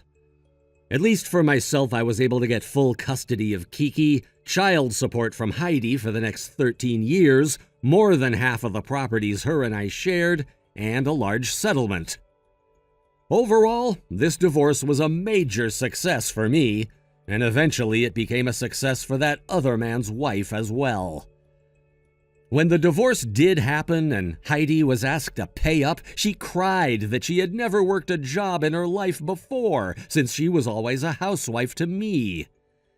And so in order to help her out one last time, my older sister offered her a job working for her husband's company, which is a mining company. It turns out that the man Heidi had been cheating on me with was already working at that company, and so the both of them would now be forced to work together in some of the deepest parts of that mine. They were both picked up by a really old and battered bus that operated with the mine and taken away to the middle of nowhere to start their long journeys of being corrected by very tough and grueling physical labor. Thank you for watching and listening. We hope you enjoyed the video. Don't forget to like this video and subscribe. Also, feel free to leave a comment about what you thought of the story. We look forward to seeing you at the next story. Thank you for watching. Please subscribe and hit the like button. See you next time.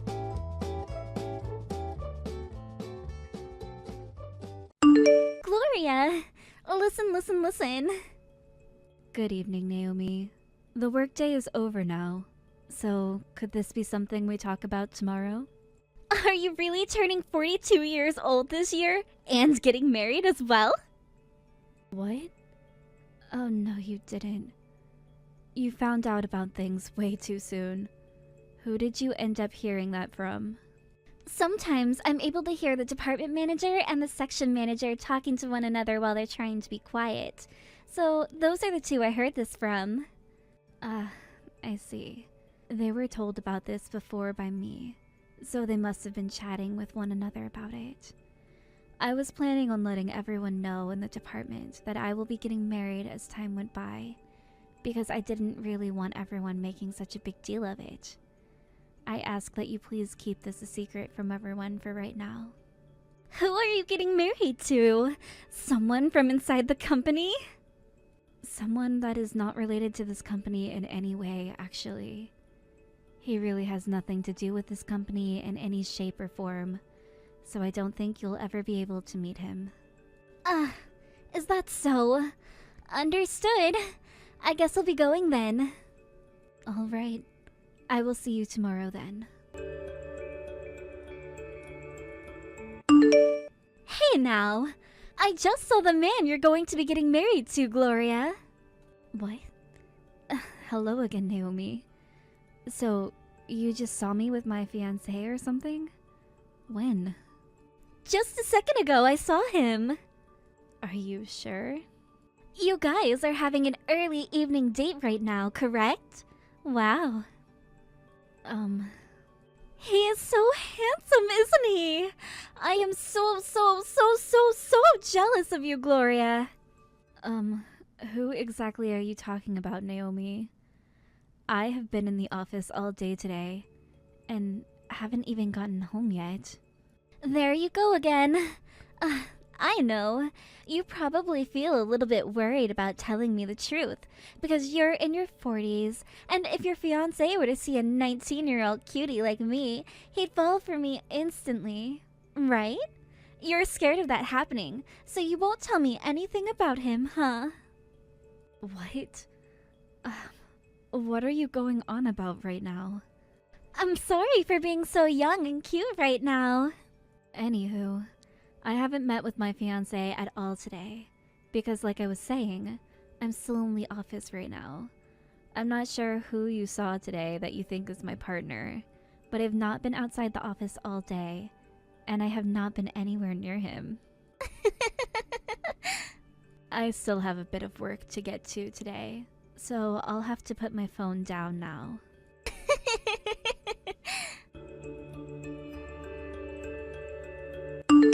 I knew it! I knew it! Gloria, I saw you out on a date with that man today. What? I just walked by the both of you out in front of Frederick Station a second ago. You were both holding hands with one another, and as I was walking by, your fiancé looked at me and then looked away. Good evening, Naomi. I'll have you know right now that I've been seeing your fiancé a whole lot out here by Frederick Station. Sometimes with you and sometimes without you. He really is a piece of eye candy, isn't he? I'm so jealous of you, Gloria. Does he work over near the station right now? Or could that be where he's living at the moment? Are you sure you're not mistaking my fiancé with someone else? What? I haven't been outside my house all day today, and I don't have any plans to see my fiancé today either. And I haven't even been near Frederick Station for a couple of months now. Also, my husband works on the other side of town, far away from that station, so I don't think he'd be over there at the time that you're saying. If you'd like me to try to clear things up for you, would you like to see a picture of my fiancé? Then you'll understand who my partner really is and won't have to keep getting things confused. I know what you're trying to do here, Gloria. You're not going to send me a picture of some random man saying he's your fiancé, right? You think I'd rather make things more confusing than they already are for you. And that right there proves that you're going to show me a fake picture. Then how can I get you to trust me? If you really want to hide such a handsome man from me, you're going to have to stop going out with him around here. Now that I think about it, your guys' wedding is next week, isn't it? I'm really looking forward to it. Well, I suppose it is.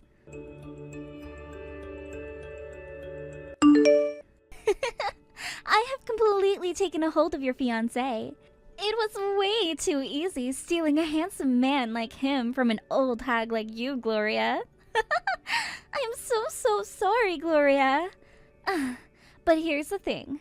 I realized after I saw you and who I thought was your fiancé at Frederick Station that you went and were with a different man who turns out to be your real fiancé. That's why you knew I was wrong about whatever man I had been seeing before. Anyway, when I saw you with your real fiancé, his eyes and mine met, and that's when I knew he was the one for me. And so I started waiting for the right opportunity to take him, and that opportunity just so happened to be today, on the day of your wedding at the chapel. Your fiancé really is the right man for me, and much more my type than that other guy I mistook him for. I just knew I had to steal him from you because there would be no other chances after today's wedding. And so I found him and took him with me to a hotel nearby. Oh, I am so happy, but also so sorry for what I've done. He's calling for me right now. Huh? What is all of this? Well, hello, Gloria. You're only now going to start replying back to me? Well, he and I just went to the courthouse and handed in our marriage forms. Naomi, are you sure that man you're with was really supposed to be the groom at my wedding today? I am 100% positive. And by the way, he's my husband now. Is that so? Well, at least I understand things a little bit better now. I am over the moon right now. Because of the man I made into my husband.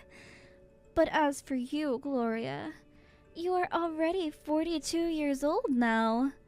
I think it's best if you just give up on getting married now and find something else to do with your life. This man wanted to marry a 19-year-old cutie like me over some old and wrinkled up 42-year-old hag. He's even told me that himself. And that's why we just got married today. I see. You went and did it to yourself. Things are going to become very rough for you soon. So, good luck. I should be saying that to you right now.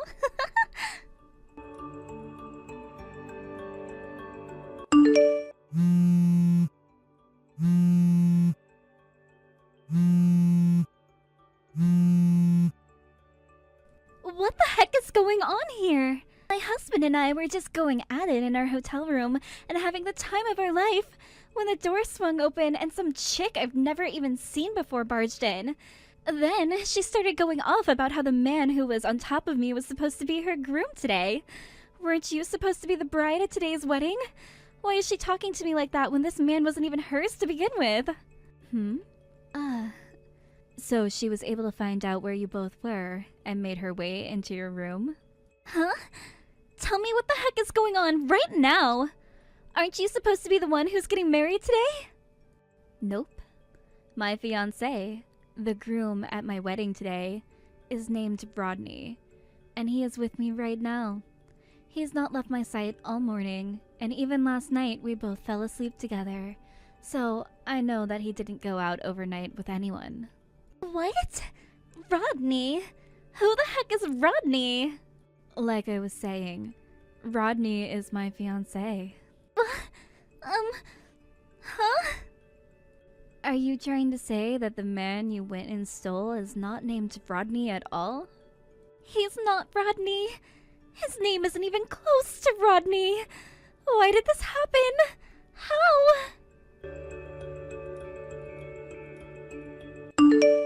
I really have no idea what's going on anymore, Gloria. Oh, so you're able to text with me again. Right now, both of my parents have me under their watch, but they are at least letting me use my phone for a little bit. I'm not even joking when I say I have no clue what has been going on here today. 1 second, I was at the hotel with a man I thought was my husband making love, and the next I'm being watched by my parents waiting for that woman to give us an answer to what'll happen next. Well, due to all the things you've ended up messing with today, Naomi, I'm going to have to give you this really long and annoying explanation. What happened with you is you not only mistook who my fiancé was at the time, but then you mistook another man for the man you had been mistaking, and this became the end result for you. What? I guess we can start back when you told me you were seeing my fiancé all around Frederick Station a while ago. Basically, who you were seeing walking around that station so much was my little sister from another mother and her partner. Your little sister? From another mother? And her partner?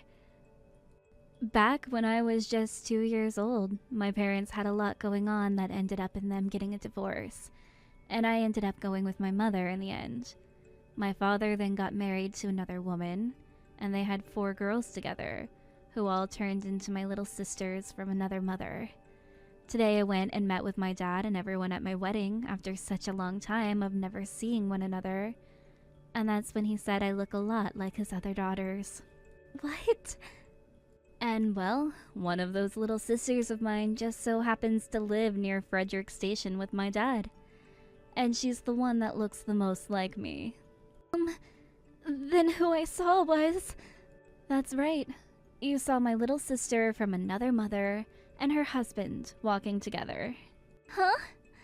Anyway, I made sure to talk with her about all of this as well before today, and that's when I heard from my little sister that her and her husband thought they had a stalker following them a lot of the time.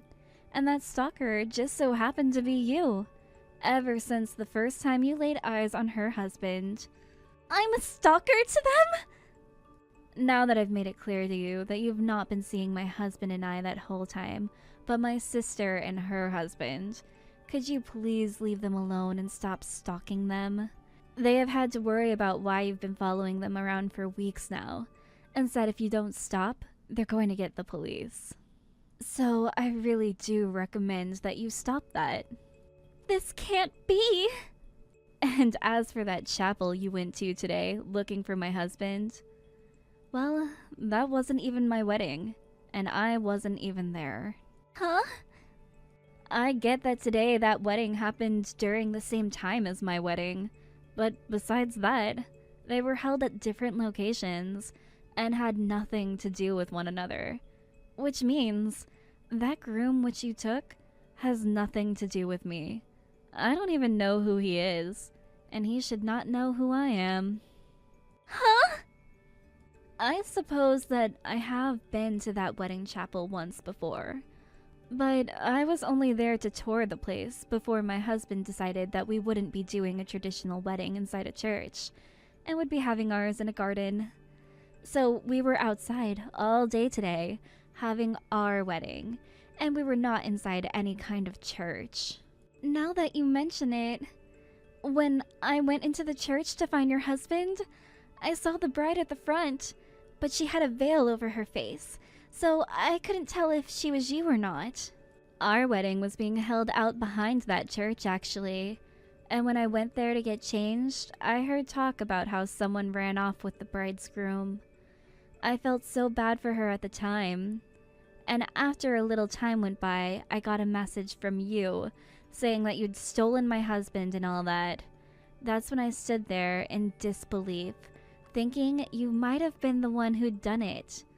So I went and spoke with the planner of that wedding and asked her who the bride was so that I could talk with her. And that bride told me that the woman who had stolen her fiancé from her was you. Her fiancé's phone just so happened to have a GPS locating app on it that they could both use to watch where one another was, since they would go hiking a lot. So she could already tell where you were taking her fiancé. After I spoke with her, I went back to my wedding, and that's when we started our after party and danced. She ended up taking her parents and heading up for you guys at the hotel. And the rest you probably know. There you go. That's the best explanation I can give you right now, and the only one I'll be giving you. What? What the heck? By the way, when you saw that man's face, you could tell that he looked nothing like the man you'd seen before, right? You even sent me a message saying that I wasn't lying to you when I said that my fiancé at the time wasn't the man you had been seeing out at Frederick Station. Why did you still go after the groom when you knew something had to be wrong? And if you already had him in your hands by the time you noticed, why didn't you stop then and save yourself and that man all the trouble? Honestly, I don't have any clue what was going on inside your head today, and I'm not sure I'll ever understand. I get what you're saying, but I'm very confused myself now. Maybe at the time you just went for him anyway because he was more your type, and you thought that he would have still been my fiancé. I'm not blaming you for everything, since he was willing to go with you to that hotel right when his wedding was starting. I don't understand. What was the point? Because he told me that he loved me then, and I had no choice but to take him with me and run away. Huh? So listen, I wanted a man for myself, and since he was already in love with me, I couldn't let anyone else have him. And he felt the same way about me since I'm younger than his fiancé was, so he took the lead as we ran. I see. Basically, you both had the same idea of running, and there was no room for either of you to think that what you were doing was completely insane. What? Anywho, things are going to become very difficult for you now. But you can't start asking me for help, because I really don't have a clue how to. Huh? What? Wait, what? Why am I not able to work for this company anymore? And am I being fired now? I just finished my 3 months of training here, and was about to start taking my job very seriously. Why are you whining to me about all of this instead of the people who are going to be firing you? Like the HR department or something. All I know about this is that you made just that big of a commotion that the company has thought twice about hiring a problem maker like you. and no longer wants you within its ranks. There has to be word around the office that while you'd been here, you were causing all kinds of trouble for the good-looking men here by asking them to go out with you or to marry you over and over again.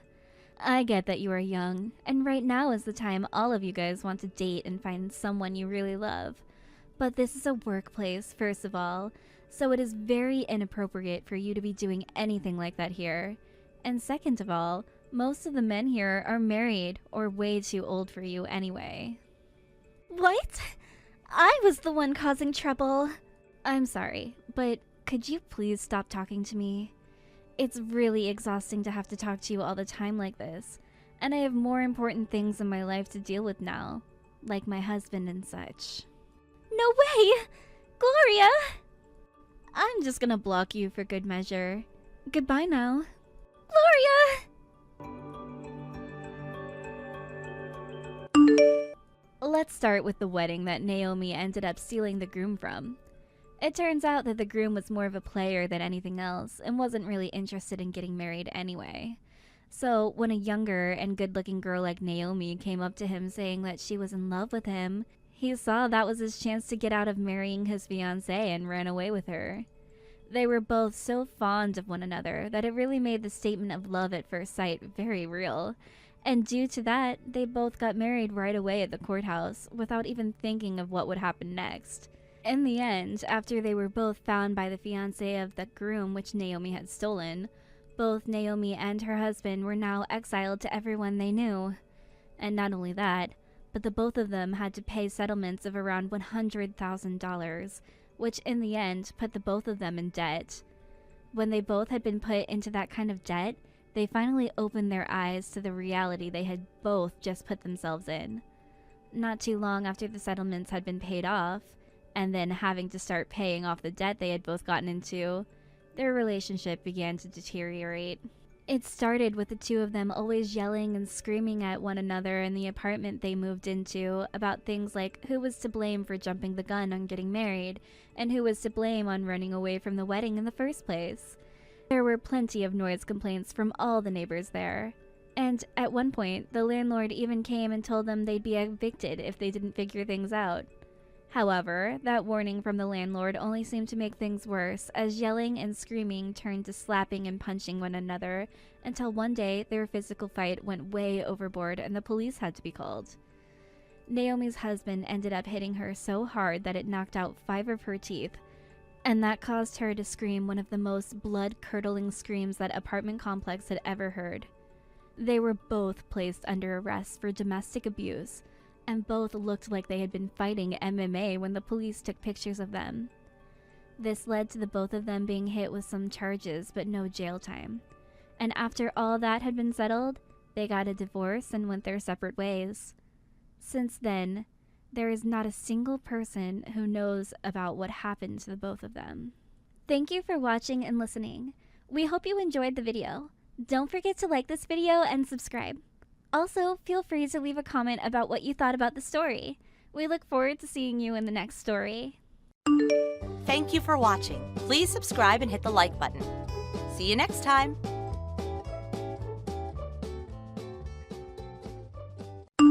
Hey, Lou. There's something I need to talk to you about. Oh, hey, Jimmy. Nice timing. There was something I was hoping I could talk to you about, too. Listen, the thing is... No, my thing is way more important than yours. Let me go first. Oh, sure, I guess I don't mind. What is it? My girlfriend is pregnant, and I want a divorce. Huh? What the hell? What are you talking about? Where did this come from all of a sudden? Your girlfriend is pregnant? Yeah, you're right. I guess I owe you a proper explanation, right from the start. I met a girl when I came to Seattle on my work transfer. One thing led to another. She became my girlfriend, and now, well, it's just like I said. She's pregnant. She has my baby inside her, Lou. What the hell? How could you do this to me, Jimmy? I thought you loved me. Sure, I mean, look, I do like you and all, but it's hardly like me and you have any kids of our own, right? I'm hardly getting any younger, either. Plus, my girlfriend's going to need me around to be the dad my kid deserves. Look, I know it sucks, babe, but sometimes in life you have to make difficult decisions, and this is just one of them. That's why I want a divorce. Jimmy, do you have any idea how serious this is? How serious? In what way? I am your wife, and you betrayed me by cheating on me with some cheap floozy while you were away on Seattle on a work transfer. How did things come to this, Jimmy? I'm struggling even to wrap my head around it. It feels like such a punch in the gut. Do you have any idea how much it hurts to hear the man you thought you were going to spend the rest of your life with tell you something so awful? I'm sorry, babe, but we're past the stage of having this kind of discussion. It's a done deal. So fighting it is pointless. Just accept it and let's move on, right? My girlfriend. Her name's Lisa. Anyway, Lisa's already getting pretty big. Her belly's like a hot air balloon. Me and you need to get a divorce as soon as possible so I can marry Lisa. I want to make sure that I'm there for my little one in every way I can be. And that includes putting a ring on my girlfriend's finger. That's why I want a divorce. How many months pregnant is she?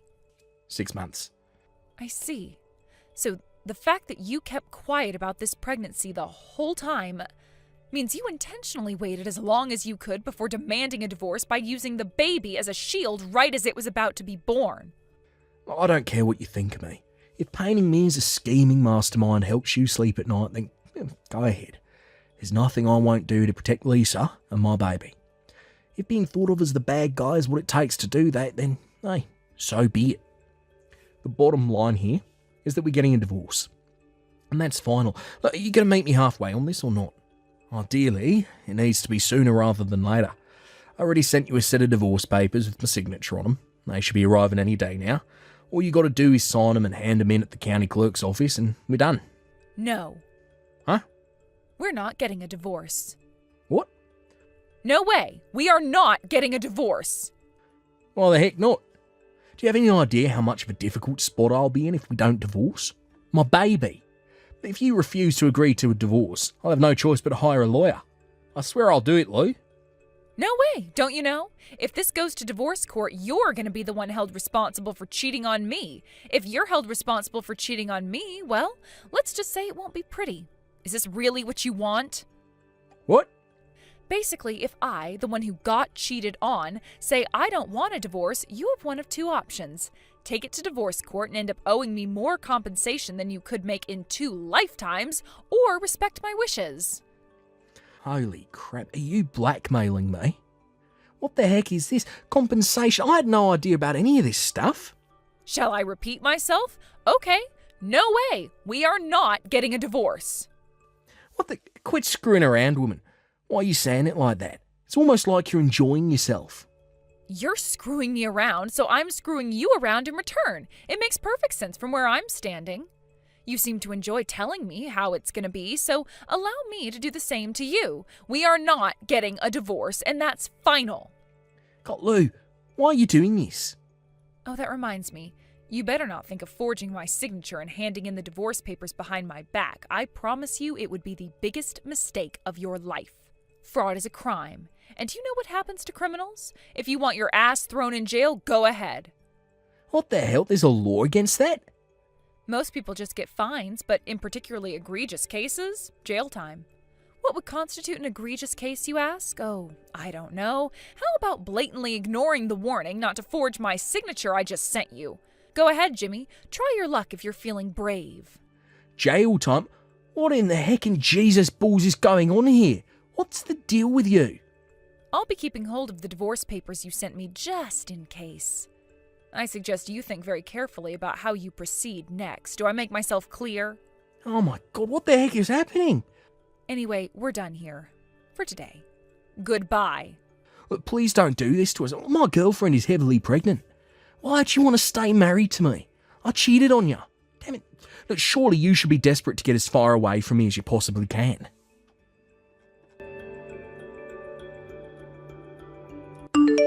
Hey, Mom, do you mind if I come live with you and Dad starting from today? I'll probably be staying with you for a little while. Lou, what's going on? Jimmy cheated on me. He did what? Oh my God. I never had him down as the type. He cheated on me with some bimbo he met on his work transfer to Seattle.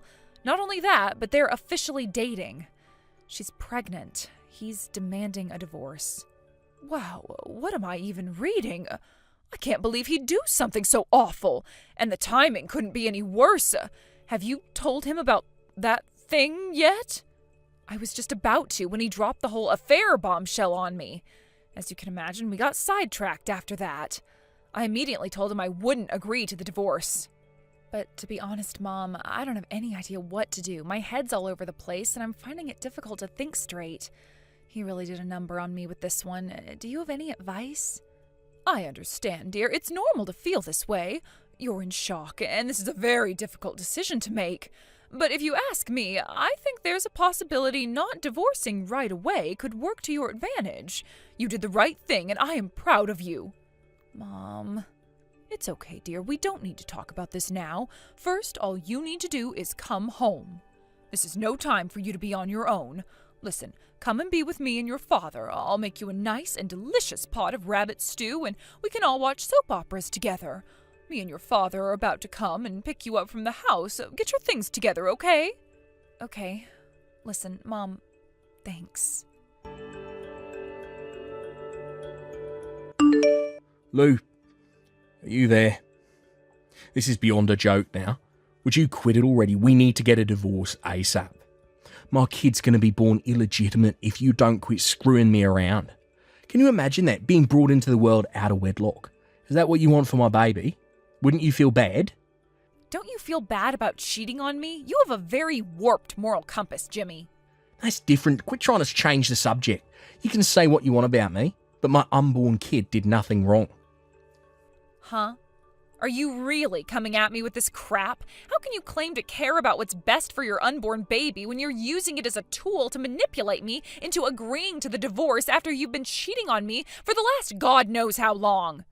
You filthy, despicable hypocrite! You're right, I do feel bad for the baby. How could I not when you're its dad? Well, that's, Whatever, none of this accomplishes anything, and it's not like it's gonna undo what you did to me, so I'm gonna leave it there. I'll only end up getting pissed off again if we carry on. But Lou, the divorce. No. Oh my God, you're really going to go through with this? You're serious, aren't you? My kid's going to be born in less than 2 months.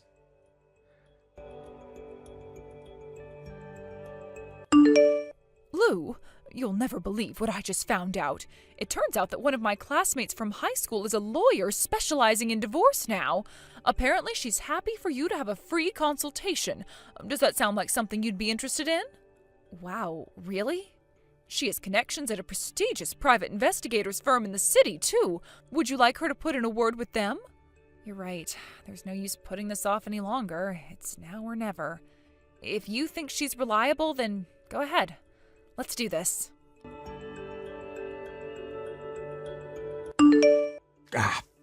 My son was born. I mean, I'm happy he was born and all, and he's healthy and stuff, but like, seriously, it was kind of emotional. But thanks to you, my kid's illegitimate, you selfish idiot. I'll never forgive you for this. I swear I'll divorce you if it's the last thing I do. Never forget it, bitch. I'm coming for you. Hey.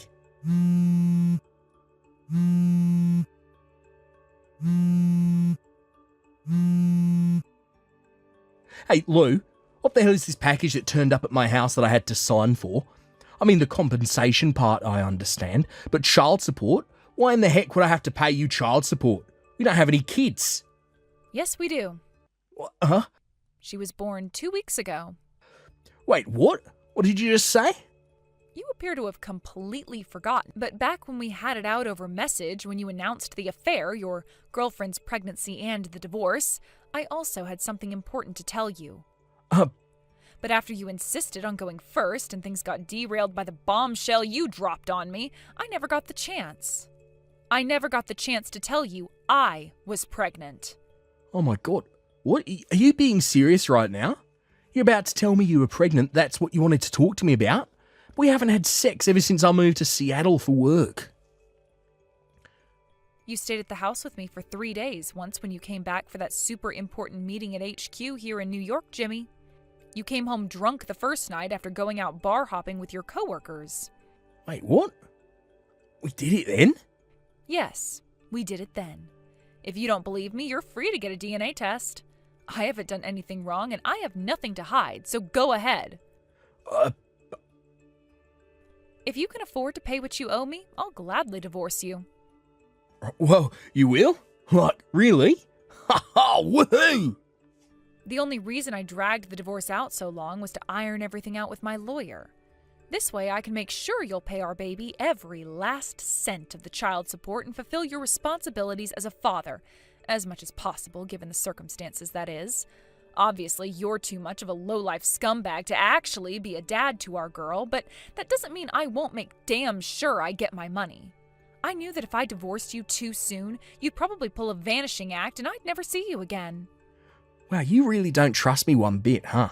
Why would I? You cheated on me, idiot. I'd have to be a serious moron to believe anything you say now. Well, about that DNA test, would you mind applying for it? I need certainty. Got it. Just to be sure neither of us try pulling any funny business, let's both provide our samples then and there. I hate to have to ask you this, but could you come back to the house one last time? I want you to get rid of the rest of your stuff as soon as possible.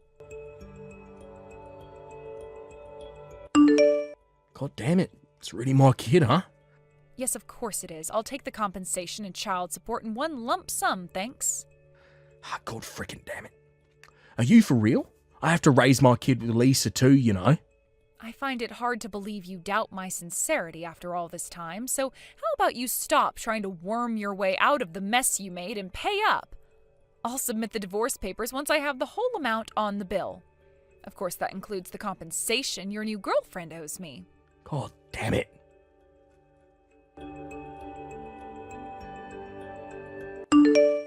Lou, I hear you got the compensation and child support? Oh, hey, Mom. Yeah, it's true. I just got done submitting the divorce papers earlier today, so looks like things are finally set to calm down. I'm glad to hear it, sweetie. Thanks for all your help, Mom. I couldn't have done it without you. So, this is where my life as a single mother begins, huh? Well, I'm ready. No matter what challenges life throws at me, no matter what struggles I have to overcome, I'm ready. There's nothing I won't do for my baby girl. Well, that's the spirit, Lou. But you don't have to do it all on your own, you know. Your dad and I will always be here whenever you need anything. Oh, don't worry. I'll definitely be taking you up on that one. That reminds me. Will Jimmy finally be marrying this Lisa girl now? Well, I guess he will, won't he? Seems like he has no idea who she really is yet, so I don't see why he wouldn't. I take it you don't intend on telling him then? It's not like I had her thoroughly investigated. I just found out what I found out incidentally through the investigation on Jimmy. I don't know all the details, and besides, it's not my place to go sticking my nose in. I'm just gonna let that train wreck unfold on its own. You're right, dear. I think it's for the best you don't get involved. He has nothing to do with you anymore, and he isn't your problem. Lou, will you marry me again? Excuse me? Are you on drugs, or am I hallucinating? It wasn't my kid. Huh? My kid with Lisa. It's not mine. Wow. Did you have a DNA test done or something? Yeah, to be honest with you, I've had my suspicions since the birth. I never told you this, but the baby came out half black. Lisa told me he was just tanned, and I believed her at first, but the more time went by, the less he came to resemble me, and eventually I couldn't handle it anymore. One day, it dawned on me he was the spitting image of my buddy Tyrone from high school. Oh, Tyrone? The aspiring rapper from basketball club you always used to tell me about? Oh, now that you mention it, didn't he work at the same company branch as you guys in Seattle? I don't know, it's his for certain, because he still didn't do a DNA test, but they just look similar. But one thing's for sure, the kid ain't mine. The moment I found out, I knew divorce was my only option. I mean, I have hard scientific proof to back up what I suspected all along now. That's why I want you to marry me again. You're the mother of my real kid, so let's raise her together. Let's give things another shot, baby. Are you for real? That would be an awfully convenient solution for you, wouldn't it, Jimmy? Lou, I'm serious. How exactly is the guy who got disowned by his parents for cheating on his wife and lost his job in a corporate restructure going to provide for a family? With your food stamps? You're only coming at me with this crap now because your life just got turned upside down and you're desperately in need of a place to stay. I can read you like a book. How the hell do you know about the restructure? I got word from one of our mutual friends that you were going around everyone we knew asking for my address. She told me to be careful. And that's when she told me about the restructure. So how about you stop bullshitting me and do something more productive with your time? Lord knows you're in for a world of trouble if you don't arrange a place to stay soon. But Lou, our baby girl needs her dad. She's better off without a dad than having a low-life piece of trash like you in her life. If you dare show up at the house, I'll have the cops down here in a heartbeat. Do you hear me? Stay away. Never contact me again. I never want to hear from you for as long as I live. Oh my god. No!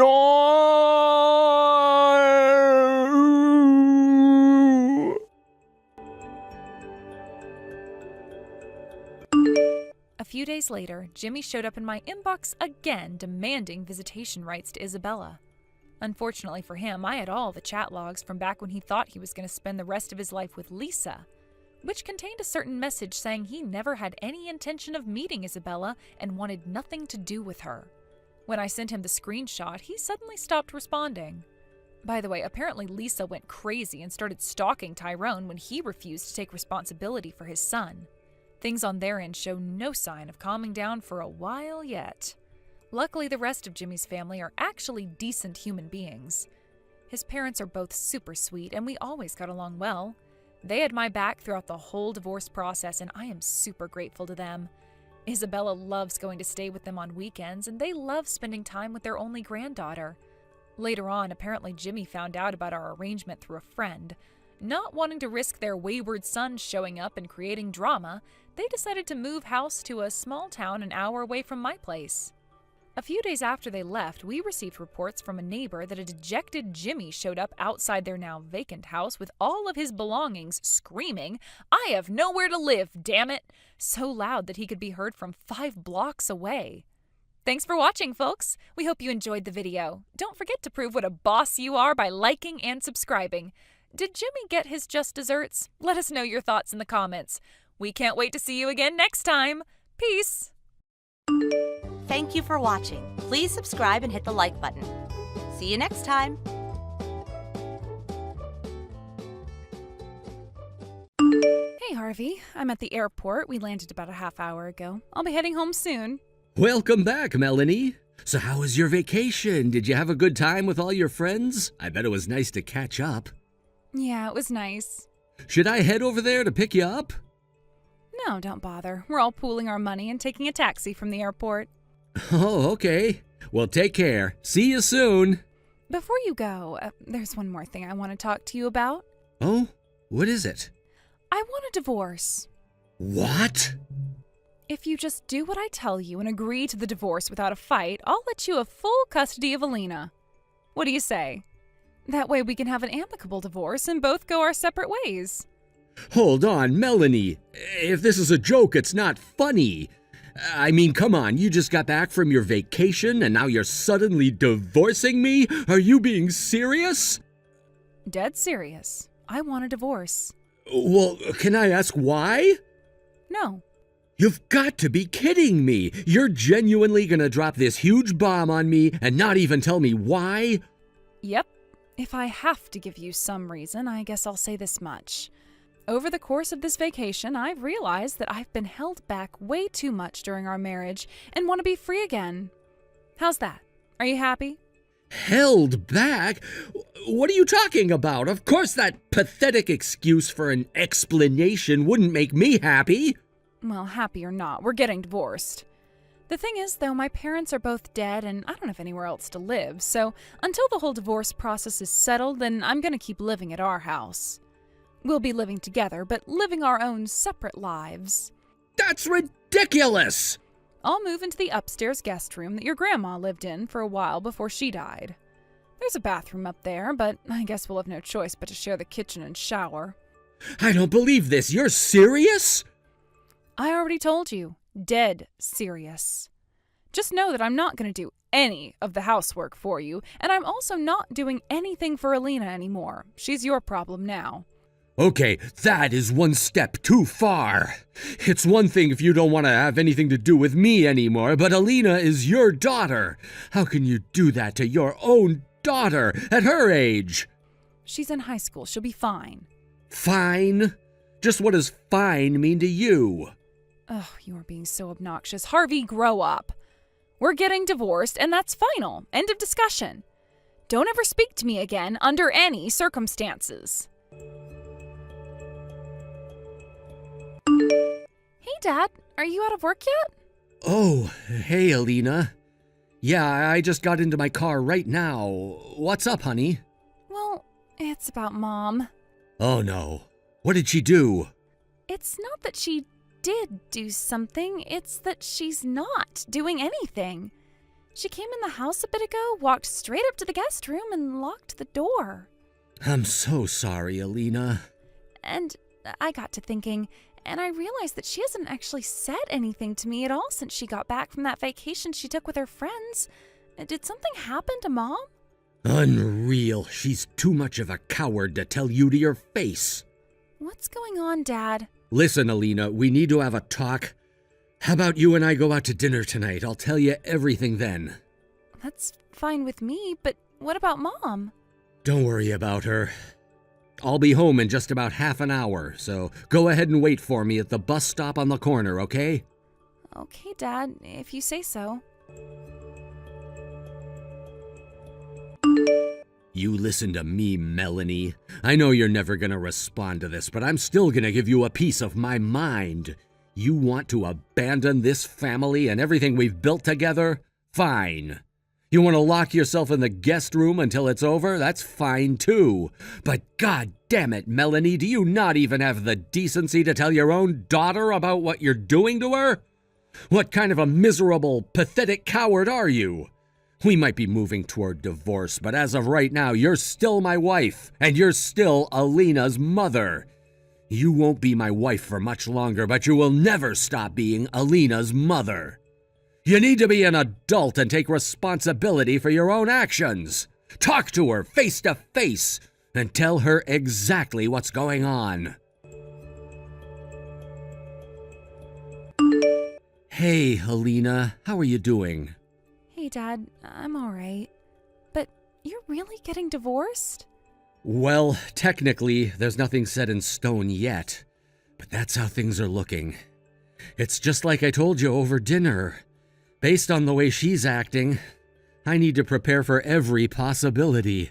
I'm gonna talk to a professional to look into things for me. You're talking about a private detective, right? You're gonna see what she's been doing lately? Yeah, that's right. Who knows, maybe it'll be a waste of time and there's nothing fishy going on at all. But I'd rather know for sure than stay in the dark like this.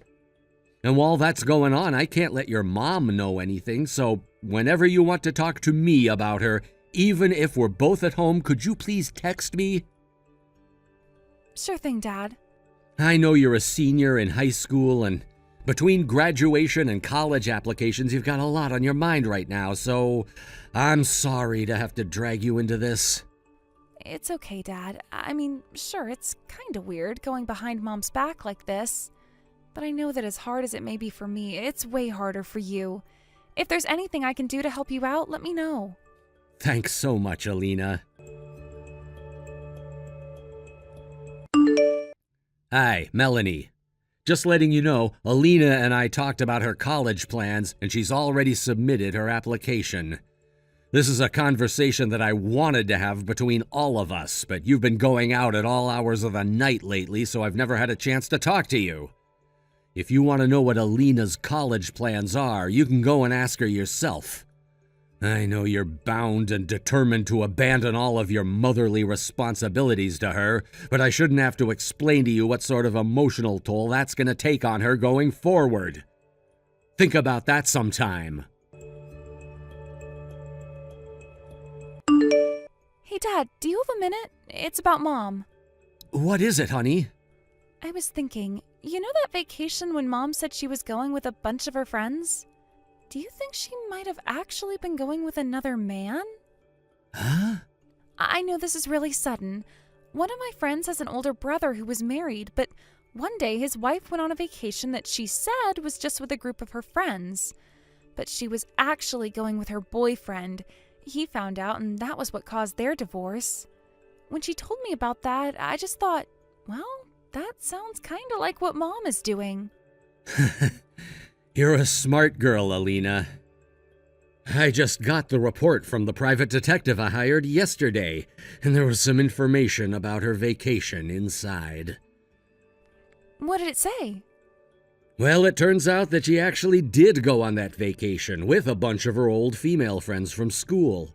But what? the but is kind of a long story. How about I take you out to dinner again tonight?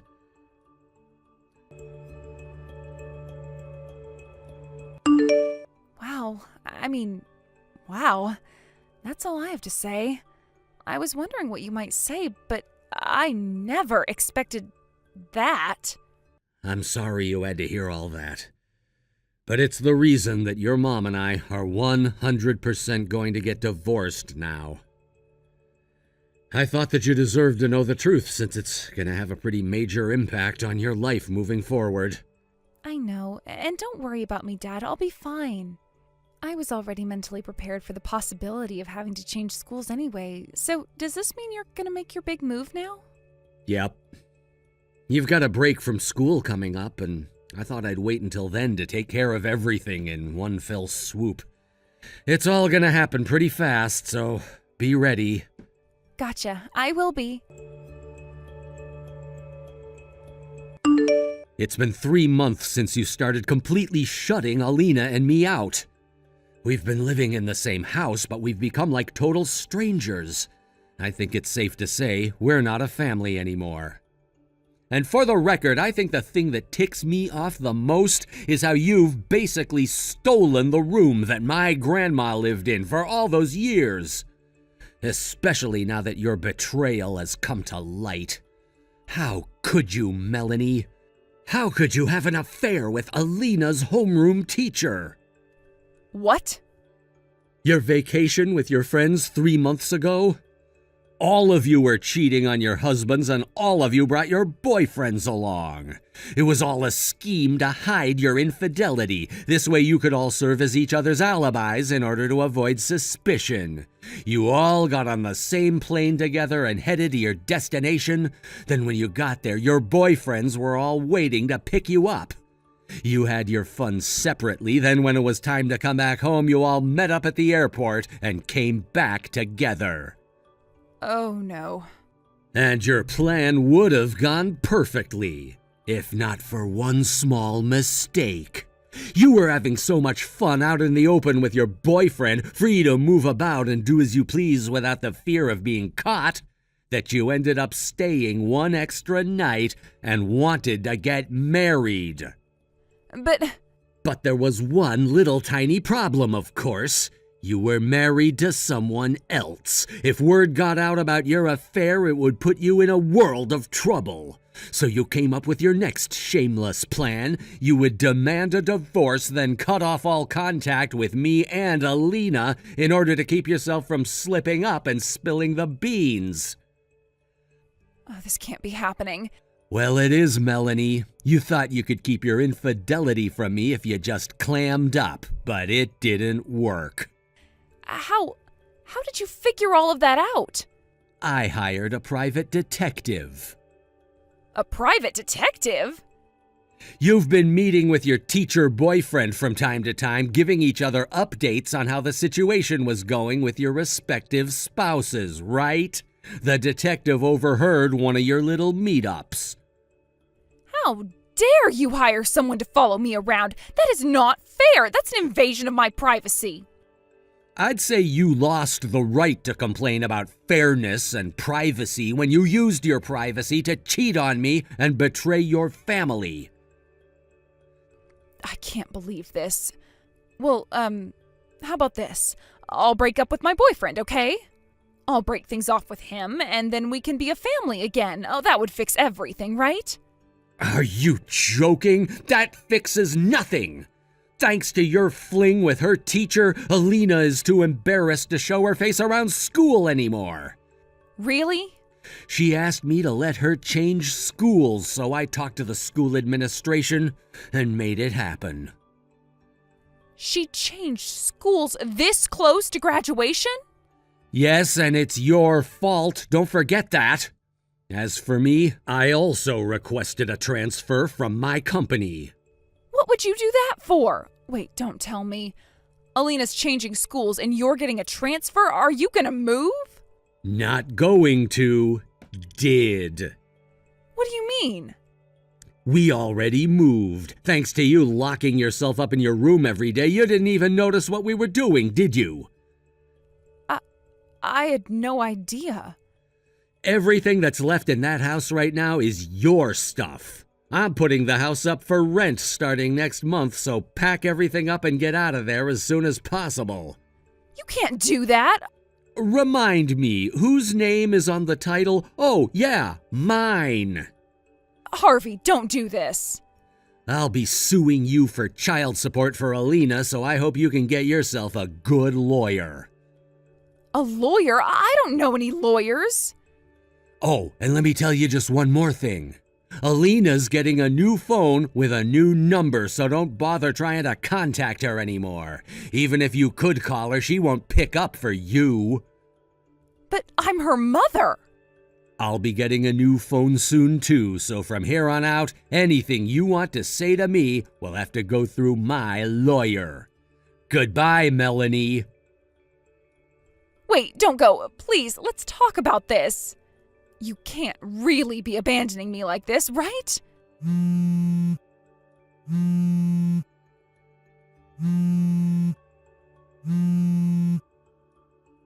Come on. I thought for sure I wouldn't get caught. I thought I could get divorced quick and easy and be with my boyfriend. Why is this happening to me? Harvey, answer me! Now that the extent of Melanie's betrayal was totally out in the open, my excellent lawyer had everything he needed to get me awarded full custody of Alina and hefty child support payments from Melanie. Oh, and I sued her boyfriend, Alina's teacher, for his part in their affair as well.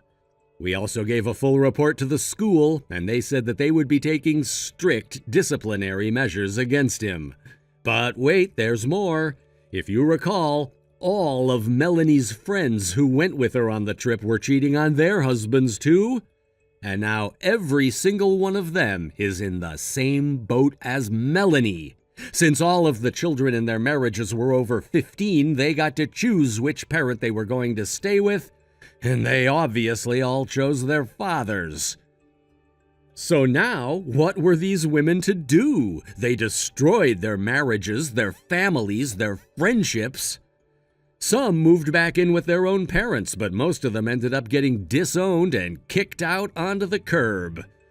As for Melanie, she has no family, like she said, and her savings were eaten up in child support. So she had no choice but to keep working in her same workplace, though now she has to suffer with the knowledge that every one of her coworkers knows she's a deceitful, cheating sleazeball. Thank you for watching. Please subscribe and hit the like button. See you next time.